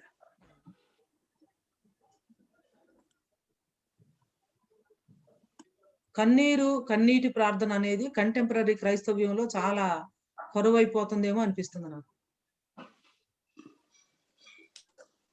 ఎందుకంటే హెల్త్ అండ్ వెల్త్ గాస్పుల్ వచ్చిన తర్వాత, హైపర్ గ్రేస్ అపరిమిత కృప ఇది వచ్చిన తర్వాత దేవుడు మన పాపాలన్నింటినీ క్షమించాడు. అసలు ఏడవాల్సిన అవసరం లేదు, రిపెంట్ అవ్వాల్సిన అవసరం లేదు. దేవుడు అన్నిటినీ కూడా క్షమించాడు. నువ్వు చేసిన పాపాలే కాదు, చేయబోయే పాపాలు కూడా దేవుడు క్షమించాడు. ఈ విధమైనటువంటి బోధనలు సంఘాన్ని, దుర్బోధలు ఇవి ఎంత పాడు చేస్తున్నాయో చూశారు.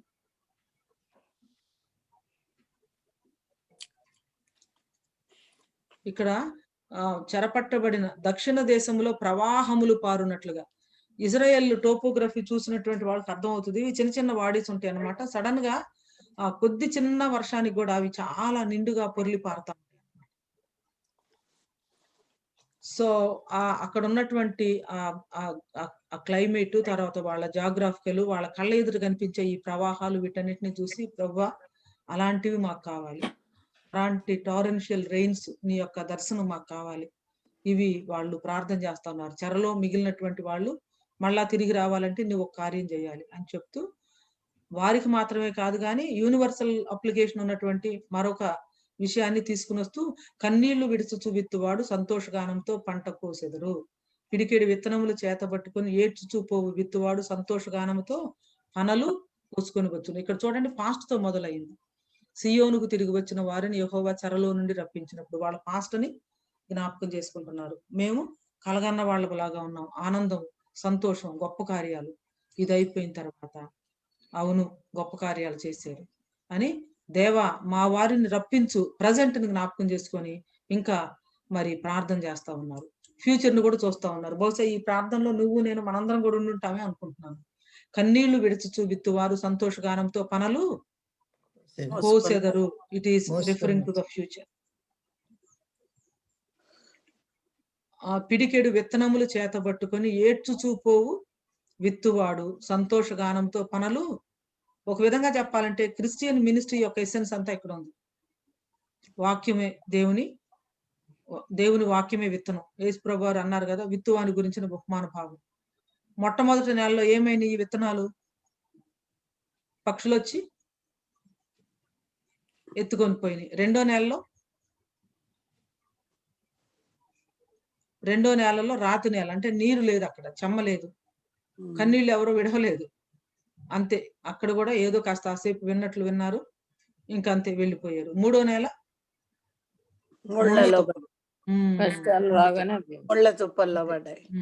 ముండ్ల తుప్పలు డామినేట్ చేసి పడేసినాయి. నాలుగో నెల మంచి నేల మంచి నేలలో కూడా 60% వరకు కొంతమంది వస్తే, ఇంకో కొంతమంది 30 గాను 30% కొంతమంది వస్తే పాస్ మార్కులు జస్ట్. కొంతమంది ఫస్ట్ క్లాస్ వరకు వచ్చారు 60. ఇంకా తర్వాత 100 ఇది పర్ఫెక్ట్ అన్నమాట. GPA 4 మీ భాషలో చెప్పాలండి. కొంతమంది ఏమో బొటాబొటీలుగా ఉన్నారు, కొంతమంది ఏమో 60 వరకు వచ్చారు, కొంతమంది 100 ఫలించారు.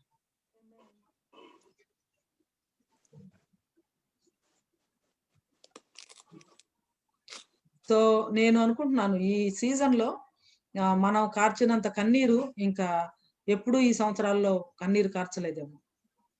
నా లైఫ్ లో కూడా నేను అనుకుంటున్నాను, ఇంతవరకు నా లైఫ్ లో ఈ ఇయర్స్ లో నేను కార్చిన, అంటే ఎస్పెషల్లీ 2020, 2021 బిగినింగ్, ఈ సంవత్సరాల్లో నేను కార్చినటువంటి కన్నీరు అసలు నా జీవితంలో ఇంతవరకు కార్చలేదు. ఈవేళ గోపి మెమోరియల్ సర్వీస్ అన్నమాట. ఈవేళ యాక్చువల్ గా నేను వెళ్లాల్సింది మెమోరియల్ సర్వీస్, కానీ నేను ప్రయాణం చేయలేనని అనిపించింది. అంటే కాకినాడ వరకు వెళ్ళాలి. ఈ గోపి గ్రాడ్యుయేట్ అయ్యి వెళ్ళిపోయిన తర్వాత పావని చెప్తా ఉంది, సండే స్కూటర్ మీద 150 కిలోమీటర్లు తిరిగేవాళ్ళంట ఇద్దరు భార్యాభర్తలు. ఏమో వెనక కూర్చొని మిషనరీ బయోగ్రఫీస్ చదువుతా ఉంటే గోపి ఏమో వింటా ఉండేవాడంట. ఎక్కడైనా ఇంపార్టెంట్ పాయింట్ వస్తే స్కూటర్ ఆపేసేసి పావని అది మళ్ళీ ఇంకొకసారి చదువు, మనం ఇలా చేయాలని చెప్పేవాడు. అసలు కొన్ని విలేజెస్, అప్పుడు మన కాకినాడ వైపు కొన్ని విలేజెస్ అయితే అస్సలు వినరు, వాళ్ళు అసలు పట్టించుకోరు అనమాట. అయినా కూడా అలాంటి విలేజెస్ కూడా వెళ్ళి, నువ్వు ఈ సందులో వెళ్ళు, నేను ఈ సందులో వెళ్తానని. ఒకవైపు పావని వెళ్ళి ఆ రోడ్డు తిరుగుతూ అక్కడ ప్రార్థన చేస్తే గోపి ఇంకొక వైపు వెళ్ళేవాడు అనమాట. ఇంచుమించు 18 విలేజెస్ లో వాళ్ళు మినిస్ట్రీ చేశారనమాట. అసలు నాకు చాలా ఆశ్చర్యం అనిపిస్తుంది. అంటే ఇంత తక్కువ టైంలో ఇంత గ్రౌండ్ అసలు ఎట్లా కవర్ చేశాడు దేవుడు, అసలు ఎట్లా తన ద్వారా ఈ కార్యాలన్నీ జరిగిస్తా ఉన్నాడు. చాలా ఆశ్చర్యం అనిపించింది. అంటే చాలా తక్కువ సమయంలో చాలా అద్భుతంగా తన పరిచర్యను ముగించుకున్నాడు. చనిపోవటానికి 2 days ముందు వాళ్ళ క్వైట్ టైంలో స్టెఫను మరణాన్ని గురించి మాట్లాడుతూ, స్టెఫను వెళ్తా ఉంటే పరలోకానికి యేసయ్య రిసీవ్ చేసుకోవటానికి లేచి నిలబడ్డాడు, అట్లా ఉండాలి లైఫ్ అంటే అని చెప్పేసి చెప్పాడు. హాస్పిటల్కి తీసుకెళ్లిపోయిన తర్వాత నేను చనిపోతున్నానని కూడా చెప్పి మరీ చనిపోయాడు. గట్టిగా కేక వేసి ఇక అంతే కొలాప్స్ అయిపోయాడు. దట్స్ ఇట్ అన్నమాట. ఫ్యూ మినిట్స్ లోనే అయిపోయింది, అవర్స్ కూడా కాదు.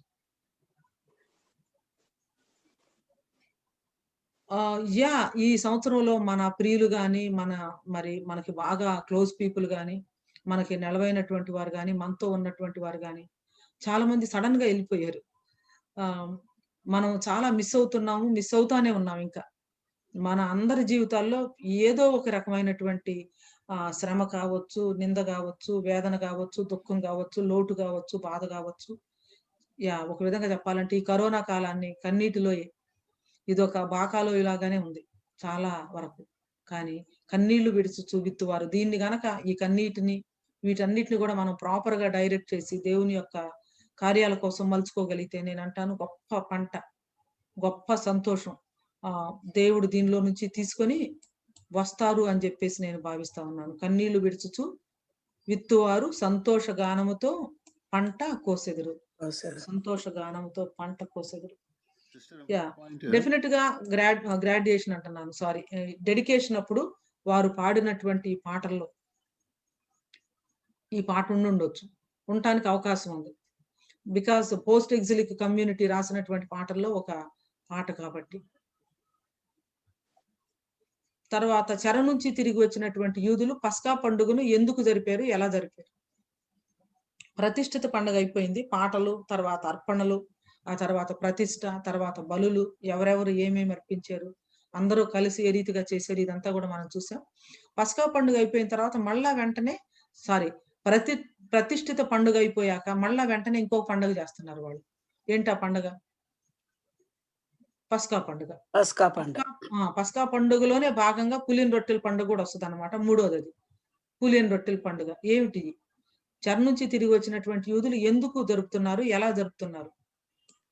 ఈ ఐగుప్తులో నుంచి వాళ్ళు చెరలో నుండి విడిపింపబడినారు కదండి, దాసత్వం నుండి విడిపింపబడినారు కదా, అదే మళ్ళీ గుర్తు చేసుకొని మీకు ఈ చెరలో నుంచి కూడా వీళ్ళు బయటికి వచ్చారు.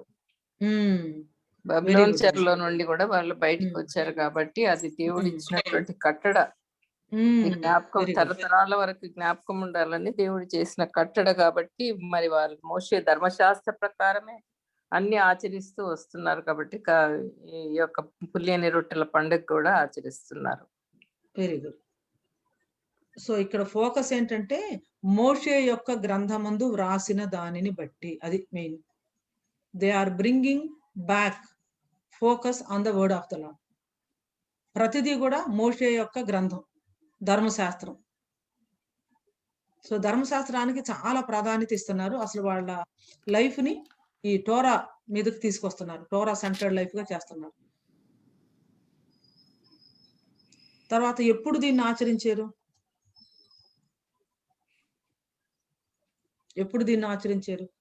పస్కా పండుగ తర్వాత 14వ దినం, మొదటి నెల 14వ దినం. మొదటి నెల 14వ దినం. మొదటి నెల 14వ దినాన దీన్ని ఆచరించాలని ఉందా? ఎక్సోడస్ లో ఉంది, కరెక్ట్ గా ఉంది. Yes, very good. Ya, Exodus లో స్పష్టంగా ఎప్పుడు ఆచరించాలి, ఎలా ఆచరించాలి, ఇవన్నీ కూడా ఉన్నాయి ఇక్కడ. Yeah, very good. ఇక్కడ రెండు రియలైజేషన్స్ మనం చూస్తున్నాం. ఏమిటి అంటే, ఒకటి, వాళ్ళు ఒరిజినల్ గా ఇశ్రాయేలీలు బానిసత్వంలో నుంచి వచ్చిన తర్వాత పస్కా పండుగను ఆచరించారు. ఇప్పుడు ఇంకా చాలా మీనింగ్ఫుల్ గా వీళ్ళు దీన్ని ఆచరిస్తున్నారు కదా. ఎందుకంటే వీళ్ళు బానిసత్వంలో నుంచి వచ్చినటువంటి వాళ్ళు మళ్ళా చెరలోనికి వెళ్ళిపోయారు. చెరలోనికి వెళ్ళిపోయినటువంటి వాళ్ళు మళ్ళా వచ్చి దీన్ని ఆచరిస్తా ఉంటే ఇప్పుడు రెండు గుర్తొస్తా ఉన్నాయి. ఎగ్జోడస్ గుర్తొస్తుంది, ఇంకా ఎగ్జైల్ గుర్తొస్తుంది. Exhale is opposite of exodus అన్నమాట. ఎగ్జోడస్ లోనేమో బానిసత్వంలో నుంచి వాళ్ళు బయటకు వచ్చారు, ఎగ్జైల్ లోనేమో వాళ్ళు వాళ్ళ దేశంలో నుంచి బానిసత్వంలోనికి వెళ్ళిపోయారు. మళ్ళా ఈ యొక్క కమ్యూనిటీ, ఆ యొక్క పోస్ట్ ఎగ్జిలిక్ కమ్యూనిటీ, మరలా వాళ్ళు బానిసత్వంలో నుంచి వారు బయటికి వచ్చారు. కాబట్టి ఇది వాళ్ళ యొక్క వినికిడిలో చాలా డబుల్ ఫుల్ఫిల్మెంట్ అని అనుకోవచ్చు. అంటే ఒకసారి బానిసత్వం నుంచి దేవుడు వారిని విడిపించారు, మరలా వాళ్ళు బానిసత్వంలోనికి వెళ్ళినా కూడా మరలా దేవుడు వారిని వారి దేశానికి తీసుకుని వచ్చారు. అందుకోసమనే ఆ విషయాన్ని నొక్కి వక్కాణించడం కోసమే చెరలో నుంచి విడుదల నొందిన వారు అని పదే పదే మనం వ్రాయబట్టం చూస్తాం అన్నమాట. మొదటి నెల 14వ దినమున పస్కా పండుగ ఆచరించింది. అయితే ఈ పస్కా పండుగను ఏ విధంగా ఆచరించాలి, ఎలా ఆచరించాలని ఉంది దేవుని వాక్యంలో? మొట్టమొదటి రిక్వైర్మెంట్ ఏంటి అంటే యాజకులు పవిత్రపరచుకుంటారు, వాళ్ళు పవిత్రపరచుకొని తర్వాత చేయాలి.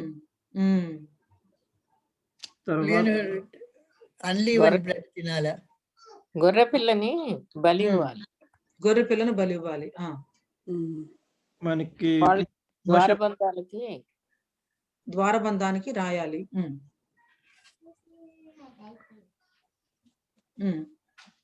పులియని వాటితో తినాలి. ఇంకా First Corinthians chapter 5:8 లో ఉందండి. Therefore let us keep the feast not with old leaven, neither with the leaven of malice, wickedness, but with the unleavened bread of sincerity and truth. దుర్మార్గత, దుష్టత్వం అనే పులిపిండితో కాక మంచి పులియని రొట్టెలతో పండుగ ఆచరించదుము అని ఉంది. Very good. సో నంబర్ 1 మనం ఇక్కడ ఏం చూస్తున్నామంటే పవిత్రపరచుకొని పవిత్రులైన వారు మాత్రమే దీన్ని ఆచరించాలి. అర్హత ఉంది, వాళ్ళకి అర్హత ఉంది. సో ఇది సెరిమోనియల్ క్లెన్లీనెస్. అయితే న్యూ టెస్టిమెంట్ లోకి వచ్చేసరికల్లా ఉన్నటువంటి క్లెన్లీనెస్ ఏంటో కూడా మనం చూద్దాం. పవిత్రత అంటే న్యూ టెస్టిమెంట్ లో ఉన్నటువంటి డెఫినేషన్ ఏంటి? ఇక్కడ పాత నిబంధనలో ప్రధానంగా వాడబడుతున్నటువంటి పదం అర్థం ఏంటి? దాన్ని కూడా మనం చూద్దాం. చెరలో నుంచి విడుదల నిందిన వారందరి కొరకును, తమ బంధువులైన యాజకుల కొరకును, తమ కొరకును పస్కా పశువును వధించిరి. ఈ పస్కా పండుగ వాళ్ళు ఆచరించేటప్పుడు వాళ్ళకి ఏమి గుర్తొస్తుంది? పూర్వము బానిసత్వంలో ఉన్నటువంటి వారి పూర్వీకులు ఏ రీతిగా బయటకు వచ్చారో కనిపిస్తుంది. చెరలో నుంచి బయటకు వచ్చినటువంటి వాళ్ళకి ఏం గుర్తొస్తుంది పస్కా పండుగ చూస్తుంటే?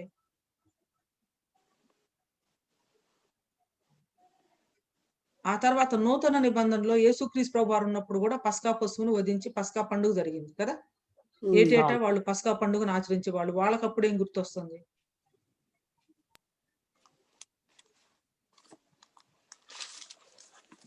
మూడు ప్రశ్నలు నేను మీ ముందు ఉంచుతున్నాను. అరణ్యంలో ఉన్నటువంటి చెరలో నుంచి, చెర కాదు, ఐగుప్తు బానిసత్వం నుంచి వచ్చినటువంటి ఇశ్రాయేలీలకి పస్కా పండుగప్పుడు ఏం గుర్తొస్తుంది? చెర నుంచి తిరిగి వచ్చినటువంటి యూదులకి పస్కా పండుగను ఆచరిస్తా ఉంటే వారికి ఏం గుర్తొస్తుంది? మూడోది ఇశ్రాయేలు దేశంలో అంటే యేసుక్రీస్తు ప్రభు వారు భూమి మీద ఉన్నప్పుడు యూదులు పస్కా పండుగను ఆచరించేవాళ్ళు చాలా నిష్టగా. పస్కా పండుగను వాళ్ళు ఆచరించేటప్పుడు వారికి ఏం గుర్తొస్తుంది? మొదట పస్కా పండుగ అది చెరలో నుండి సారీ వారు బానిసత్వంలో నుండి వచ్చినప్పుడు అక్కడ కూడా వీళ్ళు అంటే పస్కాను ఆచరిస్తారు. మళ్ళీ తర్వాత చెరలో నుండి వచ్చినప్పుడు కూడా పస్కాను ఆచరిస్తారు, విడుదల పొందినామని. క్రొత్త నిబంధనలోనేమో మన పాపంలో నుండి విడుదల, మన పాప జీవితంలో నుండి మనకి విడుదల నూతన నిబంధన సంఘానికి అది పవిత్రపరచుకోవాలి సంఘం. అక్కడ ఈజిప్ట్ లో నుంచి వచ్చినప్పుడేమో వాళ్ళకి గాడ్స్ డెలివరెన్స్ అక్క. అంటే Israel first Born children Egypt లో ఈజిప్ట్ ఫస్ట్ బోర్న్ చనిపోతారు కదా. అవును అవును. కానీ హీబ్రూ వాళ్ళేమో వాళ్ళ పిల్లలు చనిపోరు కదా అక్క. సరిపోరు. అవును. అది ఈజిప్షియన్స్ అప్పుడు ఫస్ట్ టైం పాస్ ఓవర్ది. న్యూ టెస్టిమెంట్ ఏమో ఆయనే పాప పరిహార్థ బలిగా మన నిమిత్తమై వధింపబడిన గొర్రె పిల్లగా అర్పించుకున్నారు. ఆయన రక్తం ఆశ్రయిస్తేనే మనకి పరలోకం. నేను అనుకోవటం ఒక నాకున్న థాట్స్ ఏంటంటే 3 పస్కా పండుగ వచ్చేసి ఫస్ట్ వచ్చేసి ఏమో వాళ్ళు ఈజిప్ట్ నుంచి డెలివరెన్స్ అయ్యారు కాబట్టి అక్కడ వాళ్ళు సెలబ్రేట్ చేసుకుంటారు. మరి ఇక్కడ వచ్చేటప్పటికల్లేమో బబులో నుంచి డెలివరెన్స్ అవుతుంది కాబట్టి వీళ్ళు ఇక్కడ అది గుర్తు చేసుకుంటున్నారు. అంత ముందు వాళ్ళు ఆల్మోస్ట్ క్యాపిటల్ లో ఉన్నప్పుడు వాళ్ళు సెలబ్రేట్ చేసుకోలేదు కాబట్టి ఆఫ్టర్ 70 years లేదా after 400 years they are celebrating first time.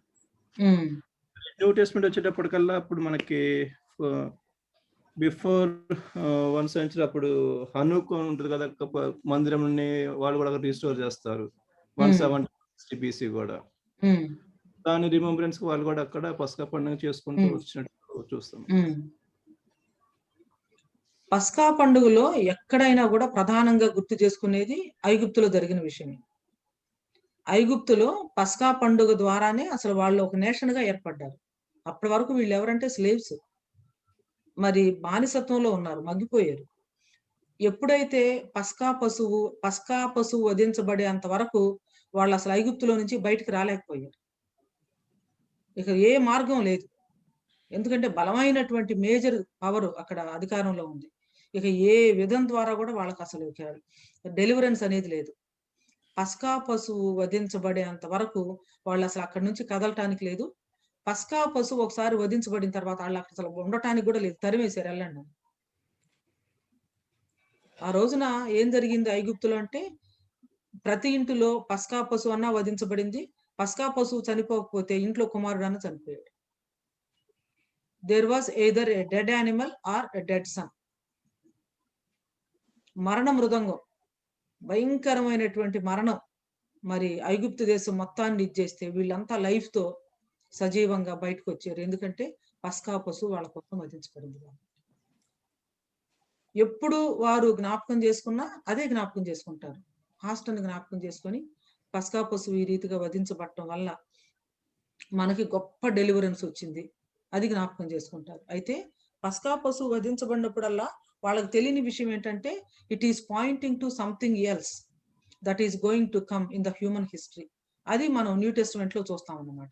So ఇక్కడ చెర నుంచి తిరిగి వచ్చినటువంటి ఇశ్రాయేలీలు ఆ ఒరిజినల్ పాస్ ఓవర్ ఈవెంట్ ని గుర్తు చేసుకుంటున్నారు. మరలా మేము చెరలోనికి వెళ్ళిపోయి మందిరం లేకుండా అయిపోయి ఇంత జరిగినా కూడా మరలా మమ్మల్ని మళ్ళా తీసుకొచ్చి నీ మందిరం మాతో కట్టించి మళ్ళా పస్కా పండుగను ఆచరించడం కోసం మాకు కృపిచ్చారని జ్ఞాపకం చేసుకుంటున్నారు.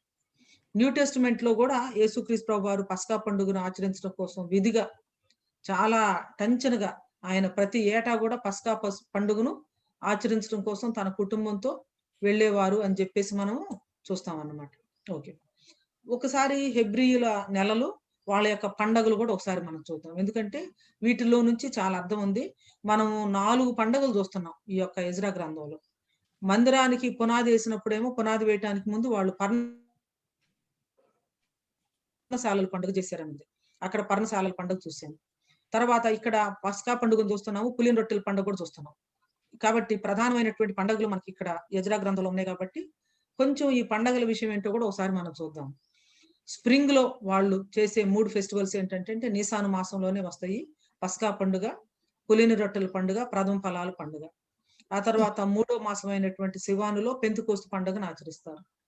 7వ మాసమైనటువంటి తిష్రీలో ట్రంపెట్స్ అంటే బోరల పండుగ, ఎటోన్మెంట్ అంటే ప్రాయశ్చిత్తార్థ పండుగ, ఆ తర్వాత టాబర్నకిల్స్ అంటే పర్ణశాలల పండుగ, బూత్స్ అన్నమాట. ఇవి 7 ప్రధానమైనటువంటి పండుగలు. ఈ 7 వెనక వారి యొక్క ఆధ్యాత్మికత ఉంది. ఈ జరిపే ప్రతి పండగకు కూడా ఒక మీనింగ్ ఉంది. మనకి భారతదేశంలో పండగలు చాలా జరుపుకుంటారు. మరి చాలా పండగలు జరిపేటప్పుడు అసలు ఎందుకు జరుపుతున్నారు ఏంటనేది వాళ్ళకే తెలియదు, జరుపుకునే వాళ్ళకే తెలియదు. ఒక పండగ అంటే ఒక సెలబ్రేషన్ అంతే. కానీ యూదులకు అలా కాదు. వాళ్ళు జరిపే ప్రతి పండగకి వెనక ఒక అర్థం ఉంది, ఒక భావం ఉంది, ఒక చరిత్ర ఉంది, ఒక పాస్ట్ ఉంది, ఒక ప్రెజర్స్ ఉంది, ఇంకొక ఫ్యూచర్ కూడా ఉంది. పాత నిబంధనలో ఈ పండగలకి ఒక పేరు ఏంటంటే యెహోవా నియామక కాలాలు. పాత నిబంధనలో ఈ పండుగలకి ఒక ఇదేమిటంటే యెహోవా నియామక కాలాలు.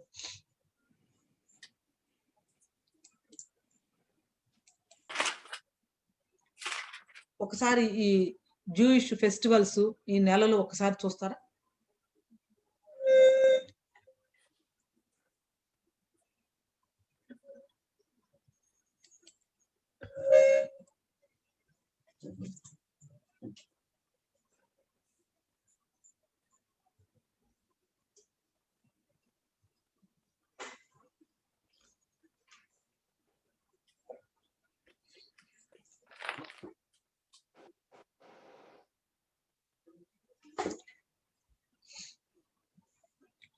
అదారు చివరి మాసం అయితే మొట్టమొదటి మాసం అంటే రిలీజియస్ క్యాలెండర్ అబీబ్ మొట్టమొదటి నెల. దాంతో 14వ రోజున పస్కా పండుగ. ఆ తర్వాత 15, ఆ తర్వాత నుంచి అన్లివెండ్ బ్రెడ్ పులియన్ రొట్టెల పండుగ మొదలవుతుంది. పులియన్ రొట్టెల పండగ ఇక చివరి రోజుల్లో మొట్టమొదటి ఫస్ట్ ఫ్రూట్స్ అంటే ప్రథమ ఫలాల పండుగతో ఇది ముగుస్తుంది అన్నమాట. ఇది మొట్టమొదటి నెలలో జరిగే 3 పండుగలు: పస్కా పండుగ, పులియన్ రొట్టెల పండుగ, ప్రథమ ఫలాల పండుగ. ఆ తర్వాత 3వ నెల అయినటువంటి పెంతెకోస్తులో 3వ నెల అయినటువంటి సివానులో పెంతెకోస్తు పండుగ జరుగుతుంది. ఆ తర్వాత 7వ నెల అక్కడ మనకి ట్రంపెట్స్, బోరల పండుగ, ఆ తర్వాత ప్రాయశ్చిత్తార్థ పండుగ, ఫీస్ట్ ఆఫ్ ఎటోన్మెంట్. ఆ తర్వాత చివరికి వచ్చేసరికల్లా టాబర్నకిల్స్ 15న ఫీస్ట్ ఆఫ్ టాబర్నకిల్స్. మనం అనుకునే పెంటెకోస్ట్ కి సంబంధం లేదు కదా? సంబంధం చెప్తాను. నెక్స్ట్ క్వశ్చన్ ఉంది ఉంది అంటే ఇక్కడ మనం అనుకునే పెంతెకోస్తుకి దీనికి సంబంధం ఉంది. ఓకే, నెక్స్ట్ క్వశ్చన్ అదే. ఈ యూదులది పెంతెకోస్తు పండుగ. ఆ పెంతెకోస్తు పండుగ రోజే ఏం జరిగింది? తర్వాత మనం పెంతెకోస్తు పండుగ దినం వచ్చినప్పుడు ఒకసారి చూద్దాము. మనం పెంతెకోస్తు అనే పండగ దినం వచ్చినప్పుడు ఇది యూదులు చేసే పండుగ. వీళ్ళంతా దేవాలయంలో కూడి ఉంటే అప్పుడు పరిశుద్ధాత్మ దేవుడు బలంగా వీరి మీదకు దిగి రావటం మనం చూస్తాం. యాక్చువల్గా ఇది హార్వెస్ట్ కి సంబంధించింది జూయిష్ పీపుల్. అదే హార్వెస్ట్ కు సంబంధించింది. హార్వెస్ట్ కు సంబంధించిందే. దానికి క్రిస్టియన్ సిగ్నిఫికెన్స్ ఏంటో కూడా మనం చూద్దాం. అంటే వాళ్ళ సెన్స్ లో హోలీ స్పిరిట్ కి సంబంధించింది కాదు. మన జనరిక్ డెఫినేషన్ పెంటెకోస్ట్ అనగానే ఆ రోజు Holy Spirit God descending on the people. Holy Spirit కి ఈ పెంటెకోస్ట్ ఫెస్టివల్ కి సంబంధం లేదు. ఎలా ఉందో న్యూ టెస్టిమెంట్ లో దాని యొక్క సిగ్నిఫికెన్స్ ఎలా చేంజ్ అయిందో కూడా మనం చూస్తాం. ఇక్కడ అపోస్తల కార్యము 2:1 చూద్దామా? అపోస్తల కార్యం 2:1. పెంతెకోస్తు పండుగ దినం వచ్చినప్పుడు అందరూ ఒక చోట కూడి ఉండిరి. ఇది ఏ పండుగ? ఇశ్రాయేలీల పండుగ, యెహోవా పండుగ, యెహోవా నియామక కాలం. ఆ కాలంలో పెంతెకోస్తు దగ్గర వీళ్ళంతా చేరొచ్చారు. అప్పుడు వేగముగా వీచు బలమైనటువంటి గాలి, తర్వాత విభాగింపబడి అగ్నిజ్వాలల వంటి నాలుకలు, తర్వాత పరిశుద్ధాత్మతో వాళ్ళు నిండి ఉండటం మనం చూస్తాము. మనకి ఈ రోజున పెంతెకోస్తు అనగానే అసలు ఇది గుర్తుకు రాదు, ఇశ్రాయేలీల పండుగ గుర్తుకు రాదు. మనకు గుర్తు వచ్చేది అసలు పరిశుద్ధాత్మ దిగి రావటం. కానీ దానికంటే ముందు ఏంటండి పెంతెకోస్తు అంటే 50 అనండి అర్థము, 50. ఈ యాక్చువల్ గా ఈ ఫస్ట్ సంబంధం ఏంటండి? సంబంధం చెప్తానండి. అవన్నీ నెక్స్ట్ క్వశ్చన్ అదే. చాలా ఫాస్ట్ గా ఉన్నారు మీరందరూ కూడా, చాలా బాగా ఆలోచిస్తున్నారు. Very good. ఇక్కడ ఫస్ట్ ఫ్రూట్ నుంచి కరెక్ట్ గా 50వ రోజు పెంతెకోస్తు అన్నమాట. ఫస్ట్ ఫ్రూట్ అంటే మృతుల్లో నుంచి ప్రభు పునరుద్ధరణ అయ్యారు ప్రథమ ఫలంగా. 40 రోజులు ఆయన కనిపిస్తా వచ్చారు శిష్యులకి. ఆయన ఆరోహణమై వెళ్ళిన తర్వాత 10వ రోజున అంటే 50వ రోజున ఆయన పెంతెకోస్తును పరిశుద్ధాత్మను పంపించడం మనం చూస్తాం. క్రిస్టియన్ సిగ్నిఫికెన్స్ చూడబోతున్నా. ముందు యూదుల పండుగలను మనం చూసి దాని యొక్క క్రిస్టియన్ సిగ్నిఫికెన్స్ యేసుక్రీస్తు ప్రభుతో తర్వాత ఇవి ఎలా ఇదైనయో కూడా మనం చూద్దాం. ఇక్కడ మన మామూలు నెలలు ఇచ్చాను.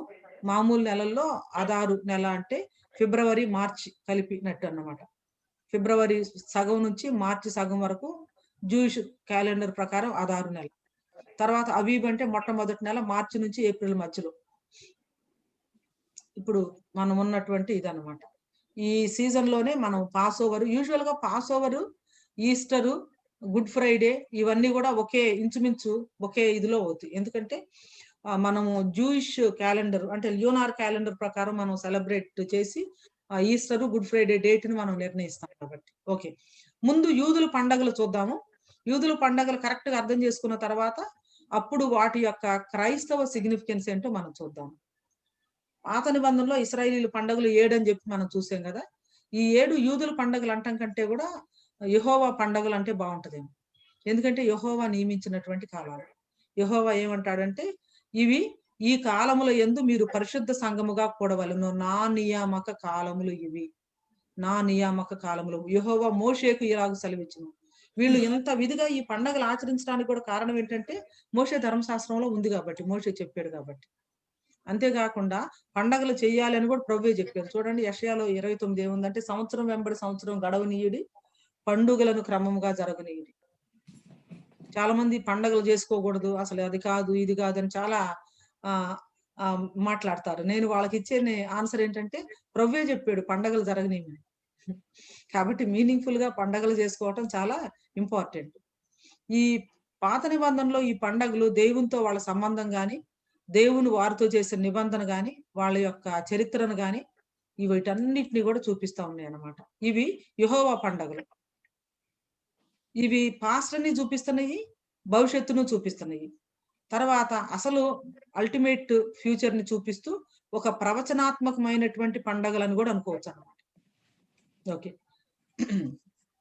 అంతేకాకుండా ఇవి ప్రభు అయినటువంటి యేసుక్రీస్తుకు, ఆయన సంఘానికి కూడా గుర్తులుగా ఉన్నాయి. పాత నిబంధనలోనేమో ఇశ్రాయేలీలకు వర్తించినవి, కానీ ఈ పండగలన్నిటి వెనక రాబోతున్న క్రీస్తు, ఆయన సంఘము, అవి కూడా మనకు స్పష్టంగా కనిపిస్తాయి. ఇశ్రాయేలు జనాంగం, క్రీస్తు సంఘం ఇరువురు కూడా ఈ పండుగల్లో మనకు చిత్రీకరించబడి కనిపిస్తున్నారు. యూదుల కాలంలో వీటిని యూదుల పండుగలు అనేవాళ్ళు. పాత నిబంధనలోనేమో యెహోవా పండుగలు, యెహోవా నియామక కాలాల నుండి. ఈ 7 పండుగలు ఏంటో ఒకసారి మనం చూద్దాం. చెప్తారా ఆ 7 పండుగలు ఎవరైనా? విశ్రాంతి దినము సబత్తు పండగ అంటారు. తర్వాత పాస్కు పొంగని రొట్టెల పండగ, తర్వాత తొలి వెన్నెల పండగ, అదే గుడారాల పండగ అని అంటారు. తర్వాత పెంతెకోస్తు పండగ,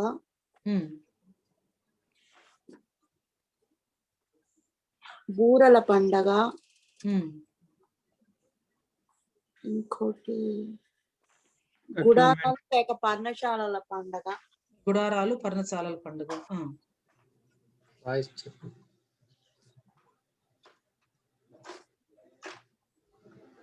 అటోన్మెంట్ ఫెస్టివల్, అటోన్మెంట్, ప్రాయశ్చిత్తం, డే ఆఫ్ అటోన్మెంట్, యోమ్ కిప్పూర్.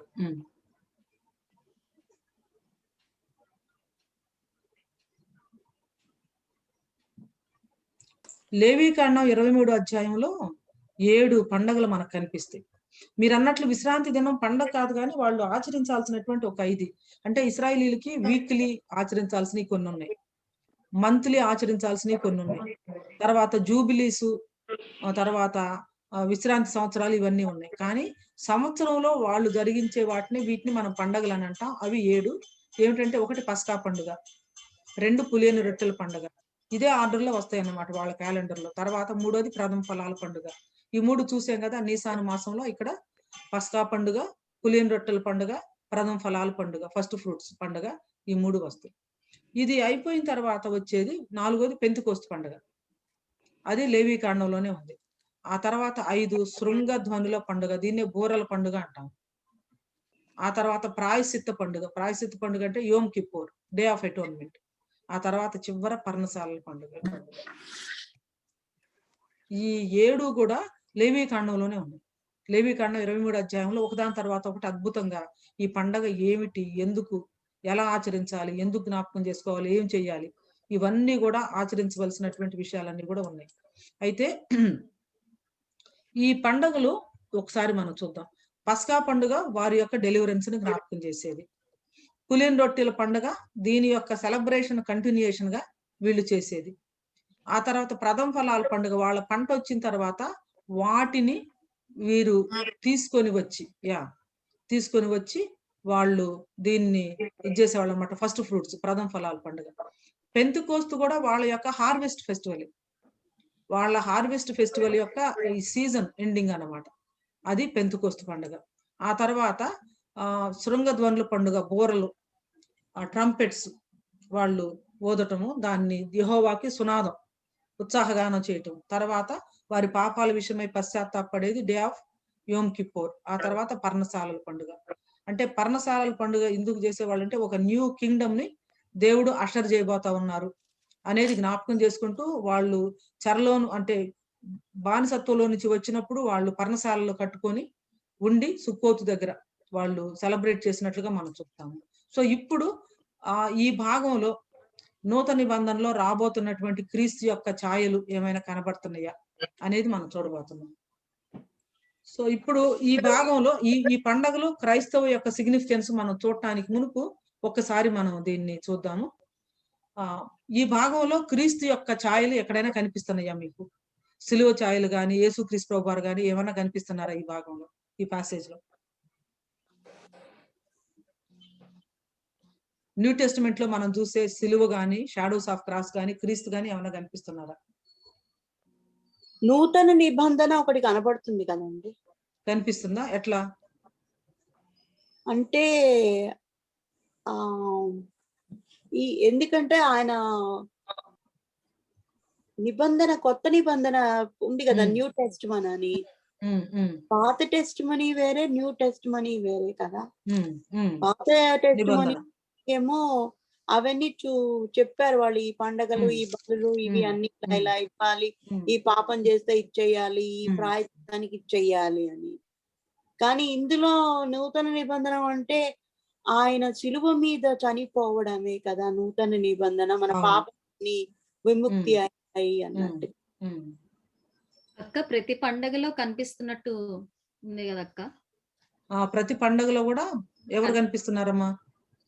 పాసవర్ లో ఏమో మనకి పాపము నుండి డెలివరెన్స్ ఇచ్చినట్టు, పాప పరిహారం ఆయన అర్పించుకున్నారు. పులియని అన్లివెన్ బ్రెడ్ లో ఏమో పాత జీవితము, leaving old behind, old life ని మనం బిహైండ్ గా వదిలేసి entering into new way of living with him. ప్రథమ ఫలము పండుగలప్పుడేమో ఆయనే ప్రథమ ఫలముగా అర్పించుకున్నాను.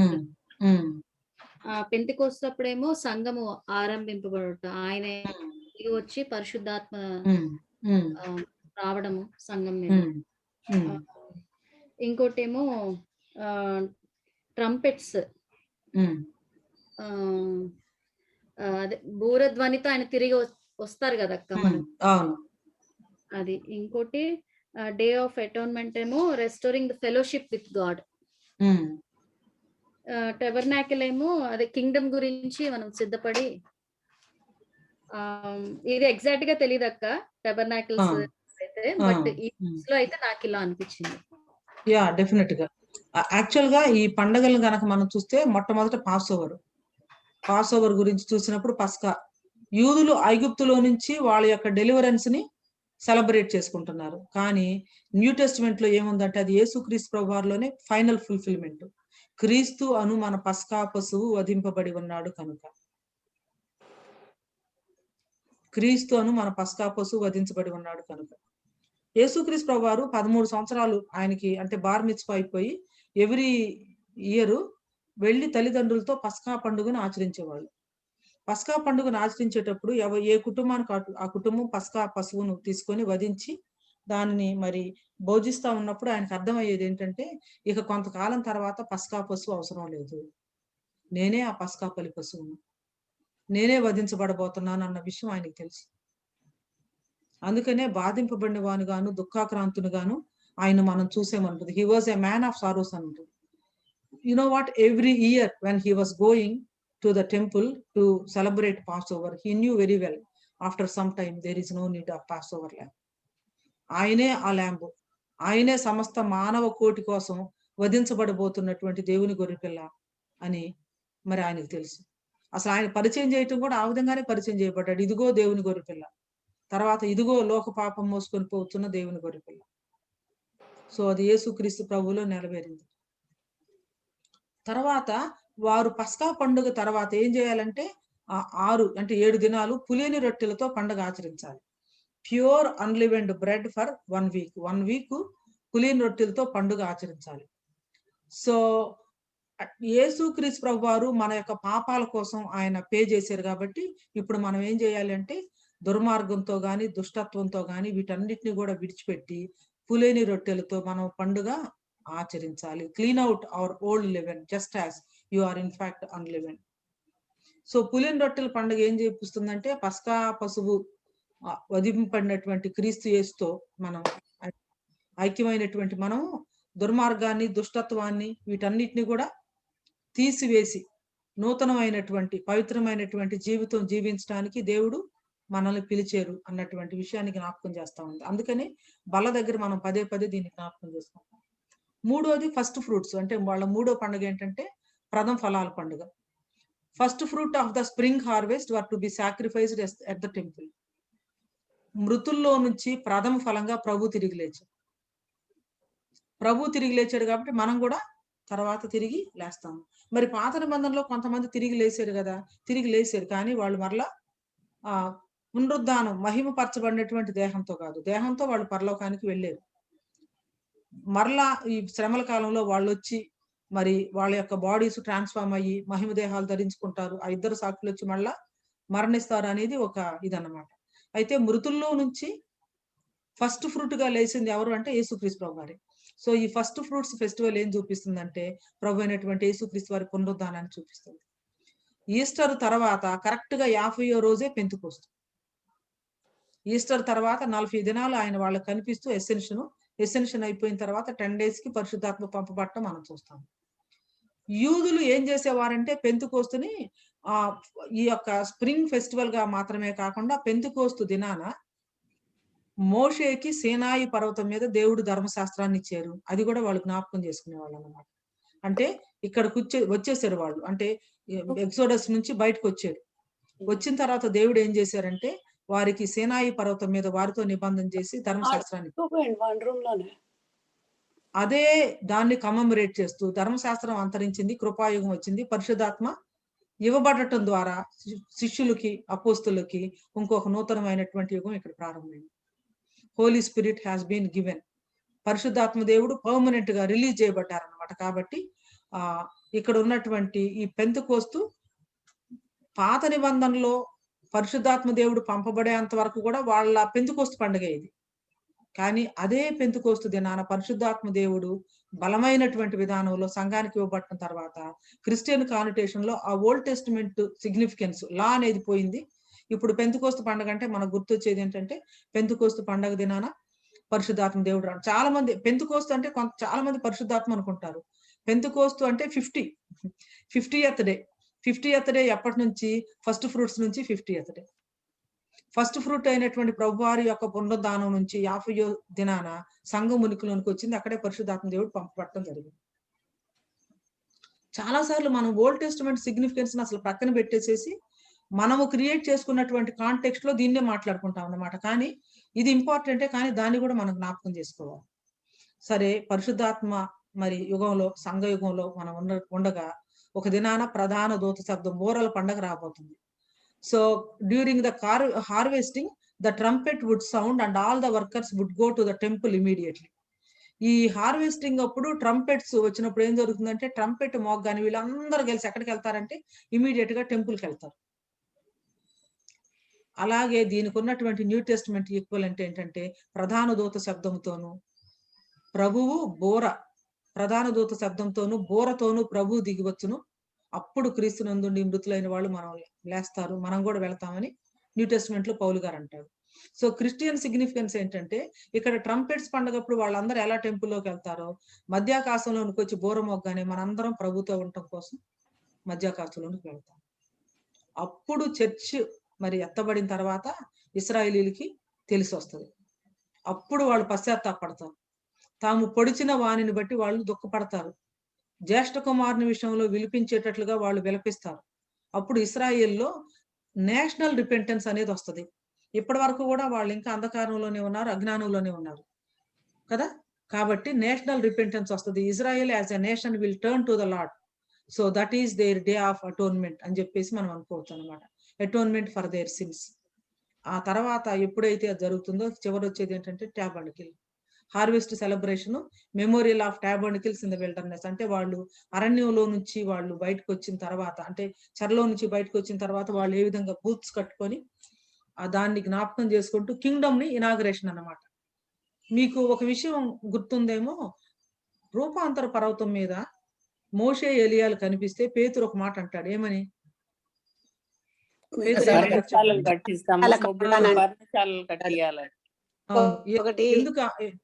ఎందుకు ఆ మాట అన్నాడో తెలుసా? పర్ణశాలలు కడతానని ఇమీడియట్ గా అంటాడు. నిద్రపోయి లేచి నిద్రలో ఉండి అనలేదు. అంటే దేవుడు రాకడ వచ్చేసిందని అనుకుంటాడు. దేవుని రాకడ, సెకండ్ కింగ్డమ్ ఎస్టాబ్లిష్ అయిపోయిందని అనుకుంటాడు. సెకండ్ కింగ్డమ్ ఎస్టాబ్లిష్ అయిపోయిందని అనుకుంటాడు. కింగ్డమ్ ఎస్టాబ్లిష్ అయిందని చెప్పేసి అనుకుంటా ఉన్నాడు. ఏమిటంటే మోషే ఎలియాలు కనిపించేసరికి ఇంకేముంది, కింగ్డమ్ వచ్చేసింది, ఇక ఆయన భూమి మీద మెస్సియా పరిపాలన చేయబోతున్నాడు, ఇక రోమన్ గవర్నమెంట్ ని ఓవర్ త్రో చేసేస్తారు, ఇక వచ్చేసింది కింగ్డమ్ అనుకున్నారు. ఎందుకంటే వీళ్ళ ఆలోచన అంతా అదే, ఎప్పుడు కింగ్డమ్ ఎస్టాబ్లిష్ చేస్తాడు, మనకి ఏ పోస్టులు వస్తాయి, ఏ పొజిషన్స్ వస్తాయి, ఎట్లా మనం దీన్ని చెయ్యాలి. అందుకోసమని ఇక మోషే ఏలియాలు కూడా కనిపించి ఆ గ్లోరీ చూసేసరికి ఇంకేముంది, కింగ్డమ్ వచ్చేసింది అనుకొని నీకొకటి మోషే ఏలియాకు ఒకటే పర్ణశాలలు కడతాము అని చెప్పేసి అంటున్నాడు అనమాట.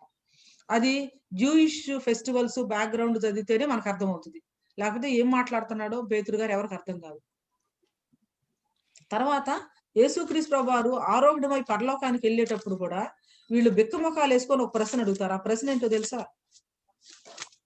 అపోస్తల కార్యం మొట్టమొదటి అధ్యాయం చూడండి. అపోస్తల కార్యం మొట్టమొదటి అధ్యాయం 6వ వచనం. కాబట్టి వారు కూడి వచ్చినప్పుడు, ప్రభువా, ఈ కాలమందు ఇశ్రాయేలీయులకు రాజ్యమును మరలా అనుగ్రహించదవా అని ఆయన అడగా, అప్పుడు కూడా వాళ్ళు ఏమంటున్నారంటే, దేవా ఇప్పుడన్నా మరి రాజ్యాన్ని ఇస్తావా అని అడుగుతున్నారు. వాళ్ళ యొక్క మైండ్ అంతా దేంతో నిండి ఉంది? కింగ్డమ్. ఏ కింగ్డమ్? Physical kingdom. మెస్సియా పరిపాలించాలి, రోమా గవర్నమెంట్ ని కూల్చివేయాలి, మెస్సియా భూమి మీద రాజ్యాన్ని స్థాపించాలి. దానికోసమే వాళ్ళంతా ఆలోచిస్తున్నారు. కానీ దానికి ఇంకా చాలా టైం ఉందని వారికి తెలియదు. అయితే ప్రభు ఏమన్నాడు? రాదన్నారా? లేదు లేదు ఇప్పుడు కాదని అన్నారా? అనలేదు. కానీ ఆయన ఎంత చక్కగా సమాధానం చెప్పారు చూడండి. కాలములను సమయములను తండ్రి తన స్వాధీనమందు ఉంచుకొని ఉన్నాడు, వాటిని తెలుసుకొనుట మీ పని కాదు. అయినను పరిశుద్ధాత్మ మీ మీదికి వచ్చినప్పుడు మీరు శక్తి నొందెదరు కనుక మీరు యెరూషలేములోను యూదయ సమరయ దేశముల అంతటను భూదిగంతముల వరకు నాకు సాక్షులై ఉందరని వారితో చెప్పారు.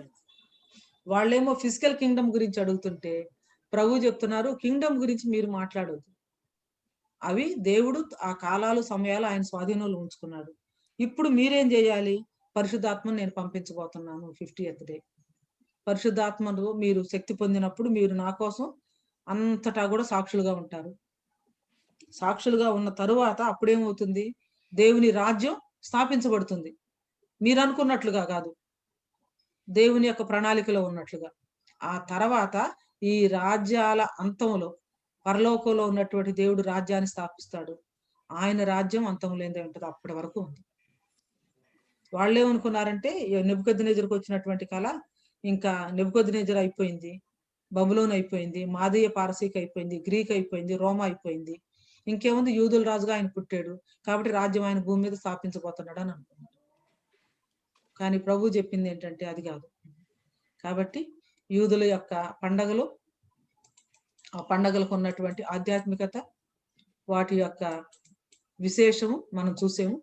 తర్వాత ఇక చివరిది ఇదన్నమాట. అప్పుడు ఆ టాబర్నకిల్ ఆఫ్ బూత్స్, ఎప్పుడైతే నేషనల్ రిపెంటెన్స్ వస్తుందో, ఆయన యొక్క మిలేనియల్ కింగ్డమ్ భూమి మీదకి లిటరల్ గానే వస్తుంది. ఆ కింగ్డమ్ లో మరి అందరము కలిసి ఆయనతో పాటు పరిపాలన చేయబోతా ఉన్నాము. యూదుల యొక్క పండగలు పాత నిబంధనలో క్రైస్తవ యొక్క సిగ్నిఫికెన్స్, ఈ పండగల్లో ఉన్నటువంటి ఆధ్యాత్మికత. అయితే ఇక్కడ సిలువ ఛాయలు చాలా తళుక్కుని మెరుస్తూ ఉన్నాయి. దేవాలయం చూడగానే దేవాలయం కంటే శ్రేష్ఠమైనటువంటి ప్రభు.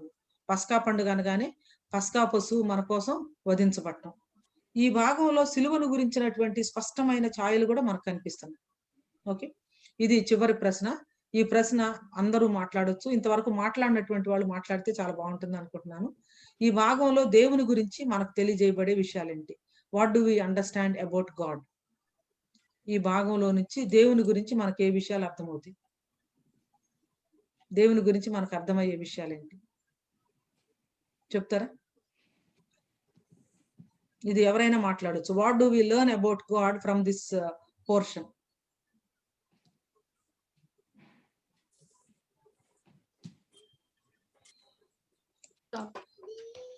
దేవుడు ఎప్పుడు సేమ్ అండి, నిన్న నేడు ఒకే రీతిగా ఉంటాడు ఆయన.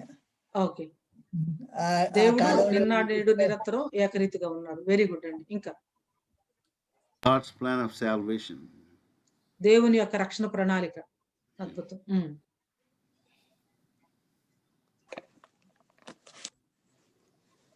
సరిత గారు మీరు ఏదైనా చెప్తారా?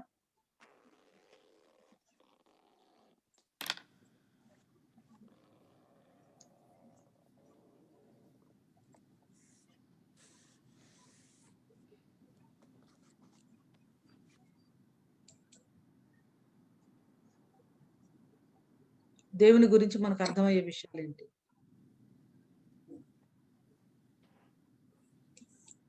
ఎవరైనా చెప్పొచ్చు. ఇప్పుడు మనం రక్షింపబడాలని ఆయనే శిలువ మరణం పొందాడండి. అవునండి, అంత త్యాగం చేశాడు. ఎవరు నశించిపోవడం ఆయనకి ఇష్టం లేదు. He wants everybody to be with him. Wonderful, wonderful. ఈ పండుగలు, ఈ పస్కా పండుగలు అన్ని కూడా రాబోతున్నటువంటి పస్కా పశువైన ప్రభువుని చూపిస్తా ఉన్నాయి. మీరు చెప్పినట్లుగా ఆయన మన నిమిత్తం మరణించాడు. ఎవరు నశించుకోవటం ఆయనకి ఇష్టం లేదు. వండర్ఫుల్. ఇంకా అక్క, God's ability to restore life is beyond our understanding. అవును, దేవుడు అసలు లైఫ్ ని ఎలా రిస్టోర్ చేస్తారనేది నిజమే, మనం గ్రహించలేము. అద్భుతమైన విషయం. ఇంకా ఈ భాగంలో దేవుడు అనే వచ్చిన మాట నేనంతా కూడా అండర్లైన్ చేశాను. దేవుని మందిరము, దేవుని గురించి మనకేం అర్థమవుతుంది అని తెలుసుకోవాలంటే దేవుడు అనే మాట ఎక్కడ ఉంది అనేది ఒకసారి మనం చూద్దాం. దేవుని మందిరము అని చెప్పి చూసాము. ఆ తర్వాత దేవుని సేవ అని చెప్పి చూసాము. తర్వాత ఇశ్రాయేలీల దేవుడైనటువంటి యెహోవాను ఆశ్రయించుట, అపవిత్రత నుంచి తమ్మును తాము ప్రత్యేకించుకొనుట, ఈ విషయాలు మనం చూస్తాం. So this passage is about temple of God. ఈ రోజున నూతన నిబంధనలో ఆ టెంపుల్ మనమే, ఆ దేవుని మందిరం మనమే. ఆలయం లేదు. ఇప్పుడు యూదులకి ఉందా టెంపుల్? లేదు. కానీ ఎవరు ఆ టెంపుల్, నిజమైన టెంపుల్ ఎవరంటే మనమే. ఇప్పుడు ఫిజికల్ టెంపుల్ ఆఫ్ గాడ్ లేదు, ఇశ్రాయేల్లో లేదు, అసలు అక్కడ ఏమీ లేదు. ఆ డోమ్ ఆఫ్ ద రాక్ ఉంది అక్కడ. కానీ దానికంటే శ్రేష్టమైనటువంటి అసలైనటువంటి టెంపుల్ మన మధ్యలో ఉంది. అది ఎవరంటే నువ్వు నేను, మనమే.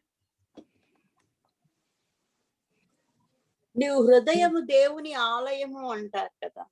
అవునండి. మన హృదయము దేవుని ఆలయము, మన దేహం కూడా దేవుని ఆలయము. వ్యక్తిగతంగాను మనము దేవుని ఆలయాన్ని రిప్రజెంట్ చేస్తున్నాము. ఒక సంఘంగా కూడా దేవుని ఆలయాన్ని మనం రిప్రజెంట్ చేస్తున్నాం. అందుకనే మనం పవిత్రంగా ఉండాలండి.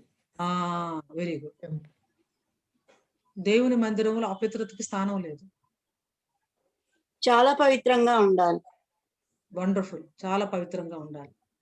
తర్వాత దేవుని మందిరంలో జరగాల్సింది ఏంటి? దేవుడి సేవ.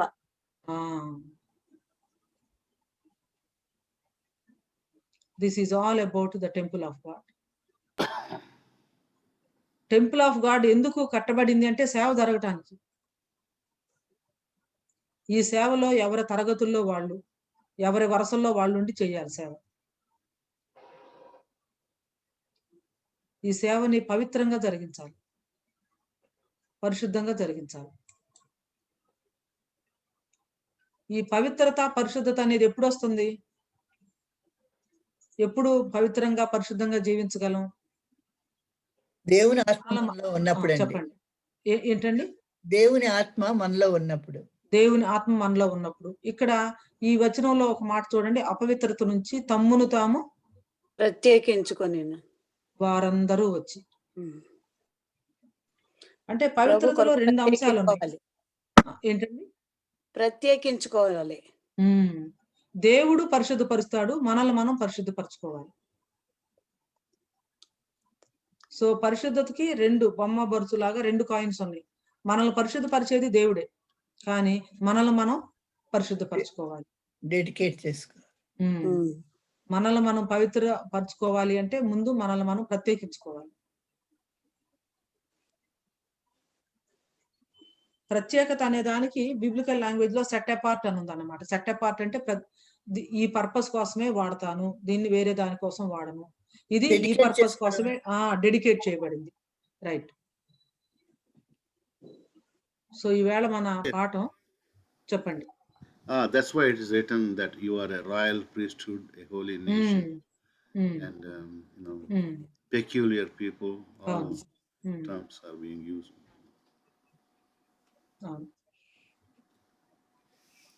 So this passage is all about God, all about God's temple, all about God's service, all about holiness.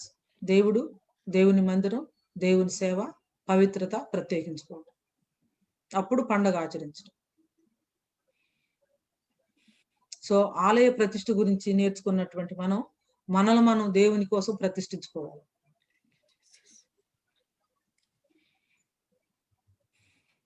ప్రతిష్ఠించుకున్నప్పుడే dedication, తర్వాతే సెలబ్రేషన్. ఇశ్రాయేలీలు కూడా కరెక్ట్ గా చేశారు. ముందు డెడికేషన్ చేశారు, ఆ డెడికేషన్ తో తమ్మును తాము డెడికేట్ చేసుకున్నారు, ఆ తర్వాత celebration. So talking about festivals, God is still showing to the world how Israel is the apple of his eye. 1973 October 6th it's called Yom Kippur War antaru. All Arabs declared the war on Israel because they were fasting and all. And also they had some superior complex. Ramadan kuda ade time anamata. So they said their God is great, they can easily defeat Israel. కానీ భయంకరంగా ఓడిపోయారన్నమాట ఆ వార్లో. That is the end of the Arab Israel war. After that no wars అన్నమాట. So God clearly showed even in that event that he is protecting Israel now. Very good అండి. So temple గురించి చాలా విషయాలు నేర్చుకున్నాం. Temple యొక్క కట్టబడటం, కష్టాలు, అంత ప్రతిష్ట.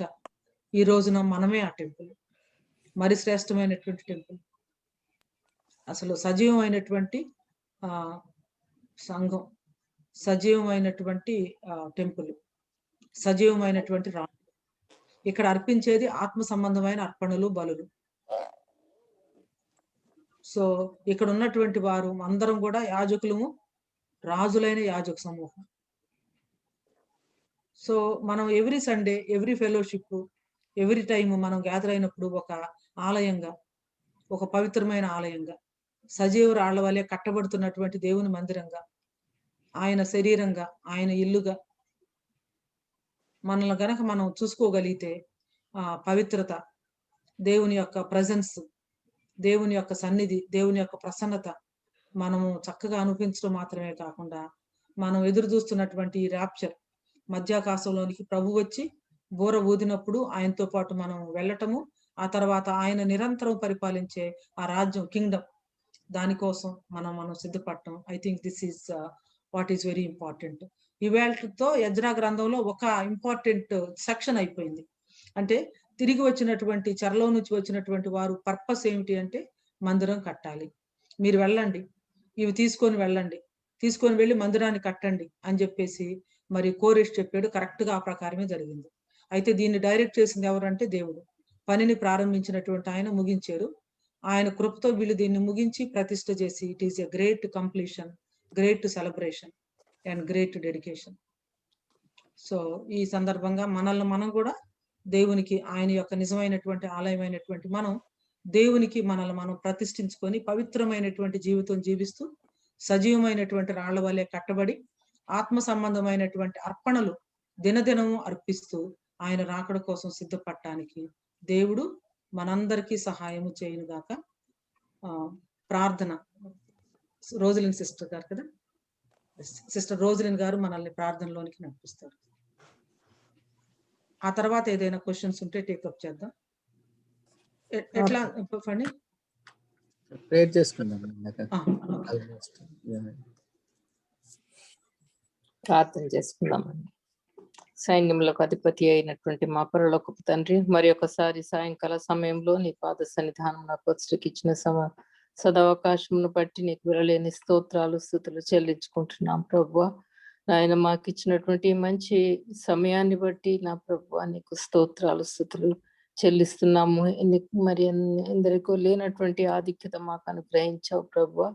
నీ వాక్యమును మేమెంతగానో స్పష్టంగా నేర్చుకున్నటకు మాకు ఇచ్చినటువంటి మరి ఈ సమయం బట్టి నేను స్తుతిస్తున్నాను తండ్రి. ముఖ్యంగా నా ప్రభువా ఈ రోజు నాయన మరి యెజ్రా గ్రంథంలో నట్టి మరి 6వ అధ్యాయంలో ఉన్నటువంటి సత్యాలను తండ్రి, మరి నీ యొక్క బిడ్డలైనటువంటి ఇశ్రాయేలీయులు ఏ విధంగా నా తండ్రి మరి చెరలో నుండి బయటికి వచ్చి ప్రభువా మరి నాయన వారి తమను తాము ప్రతిష్టపరుచుకొని, మరి అలాగే మందిరమును నాయన పూర్తి చేసుకుని మందిరమును కూడా నా తండ్రి మరి ప్రతిష్ఠించుకున్నారు నా ప్రభువా. మరి ఆ విధంగా నా తండ్రి మా జీవితాలను కూడా మేము, మా శరీరాలను కూడా మీకు ప్రతిష్ఠించుకోవడానికి మాకు ఈరోజు నేర్పించిన విధానాన్ని బట్టి స్తోత్రాలు తండ్రి. మరి ఇశ్రాయేలు తమను తాము ప్రతిష్ఠించుకున్నారు, మరి తర్వాత ఆలయాన్ని ప్రతిష్ఠించారు, తర్వాత మరి ఈ విధంగా నా ప్రభు మరి సెలబ్రేషన్స్ చేసుకున్నారు ప్రభు. ఈ విధంగా మరి నాయన ఈరోజు మాకు నేర్పించినటువంటి మరి ఆ రోజుల్లో మరి ఆలయం అయితే ఇప్పటికీ లేదు నా ప్రభువా. మరి మేమే శరీరమే, మా శరీరమే నీ ఆలయం అని నీ వాక్యంలో సెలవిస్తుంది. మొదటి కొరింథీ 6లో నువ్వు చూపించిన రీతిగా నా తండ్రి మరి మా శరీరాలను నా ప్రభువా సజీవ యాగంగా కాను మరి మీకు ప్రతిష్ఠత కాను మరి మేము మా జీవితాలను నా ప్రభువా మా శరీరాలను మరి నీ కొరకు మరి మేము జీవించలాగున పవిత్రంగా ఉంచుకుంటే మాకు నేర్పిస్తున్నందుకు నీకు స్తోత్రాలు తండ్రి. మరి ఈ విధంగా నా ప్రభువా ఈ జీవిత యాత్రలో నా ప్రభువా మేము నాయన నీకు నీ యొక్క సంఘాన్ని మేము నా ప్రభువా నిలబెట్టువారుగా, సంఘాన్ని అభివృద్ధి చేసేవారిగా, మరి సంఘం కొరకు మరి నాయన సాక్షి బిడ్డలుగాను, మరి నీ సువార్తకు నాయన మేము సువార్థికులుగా ఉండుటకు నాయన మాకు తరబేతి చేయమని వేడుకుంటూ ప్రార్థిస్తున్నాను పరమ తండ్రి. మరి ఈ విధంగా నాయన మరి ఈ యొక్క పాత నిబంధనలో ఉన్న మర్మాలన్నీ కూడా మాకు నేర్పించిన విధానాన్ని బట్టి స్తోత్రాలు తండ్రి. మరి మీరే మా కొరకు నాయన మరి పస్కా బలి పశువుగా మా యొక్క పాప పరిహారార్థ నిమిత్తం నాయన మీరు బలి అయినారు ప్రభువా. మరి నాయన ఎంత గొప్ప సర్వ సమర్పణ నా తండ్రి, మరి ఎంత గొప్ప బలి మా కొరకు అర్పించినారు ప్రభువా. మరి నీకు స్తోత్రాలు స్తుతులు చెల్లించుకుంటున్నాం తండ్రి. మరి నీ ప్రేమను మేము గ్రహించి నీ ప్రేమను నాయన మేము గుర్తెరిగిన ప్రభువా, మరి అలాగున్న నా తండ్రి మేము కూడా స్పందించటకు నీ యొక్క కృప చూపించమని వేడుకుంటున్నాం. ఈ లోకంలో నా తండ్రి మరి ఎలాంటి శోధనలకి మేము గురి కాకుండా మాకు మేము పవిత్రపరచుకొని నా తండ్రి మరి ముందడుగు వేయచ్చు నా తండ్రి. నీ యొక్క మరి సువార్తను మేము ప్రకటించే బిడ్డలుగా చేసుకుని మనం వేడుకుంటూ ప్రార్థిస్తున్నాం తండ్రి. ఇలాంటి సమర్పణను బట్టి నీ యొక్క బలియాగమును బట్టి నీకు వెళ్ళలేని స్తోత్రాలు స్తుతులు చెల్లించుకుంటూ ఈ సమయం మరొకసారి నీ చేతికి అప్పగించుకుంటూ మాకు ఇచ్చిన ఈ సమయాన్ని బట్టి స్తుతిస్తూ గణపరుస్తూ మరి నాయన సిస్టర్ శాంత గారిని కూడా ఎంతో నాయన మరి ఓపికతో నాయన మాకు ఈ యొక్క పాఠమును నాయన ఎంతో విశదీకరించి మాకు నేర్పిస్తున్న విధానాన్ని బట్టి స్తోత్రాలు స్తుతులు చెల్లించుకుంటూ మరి చేరిన ప్రతి బిడ్డను కూడా మీరు ఆదరించి ఆశీర్వాదించి నా ప్రభువా ఈ వాక్యం ద్వారా మమ్మల్ని బలపరిచి మా ఆత్మీయ ఎదుగుదల విషయమై మీరు చేస్తున్న ప్రతి విషయంను బట్టి స్తుతిస్తూ ఈ చిన్న ప్రార్థన ప్రభువుని రక్షకుడైన యేసు పరిశుద్ధ నామమున అడిగి ప్రార్థిస్తున్నాను తండ్రి. ఆమేన్.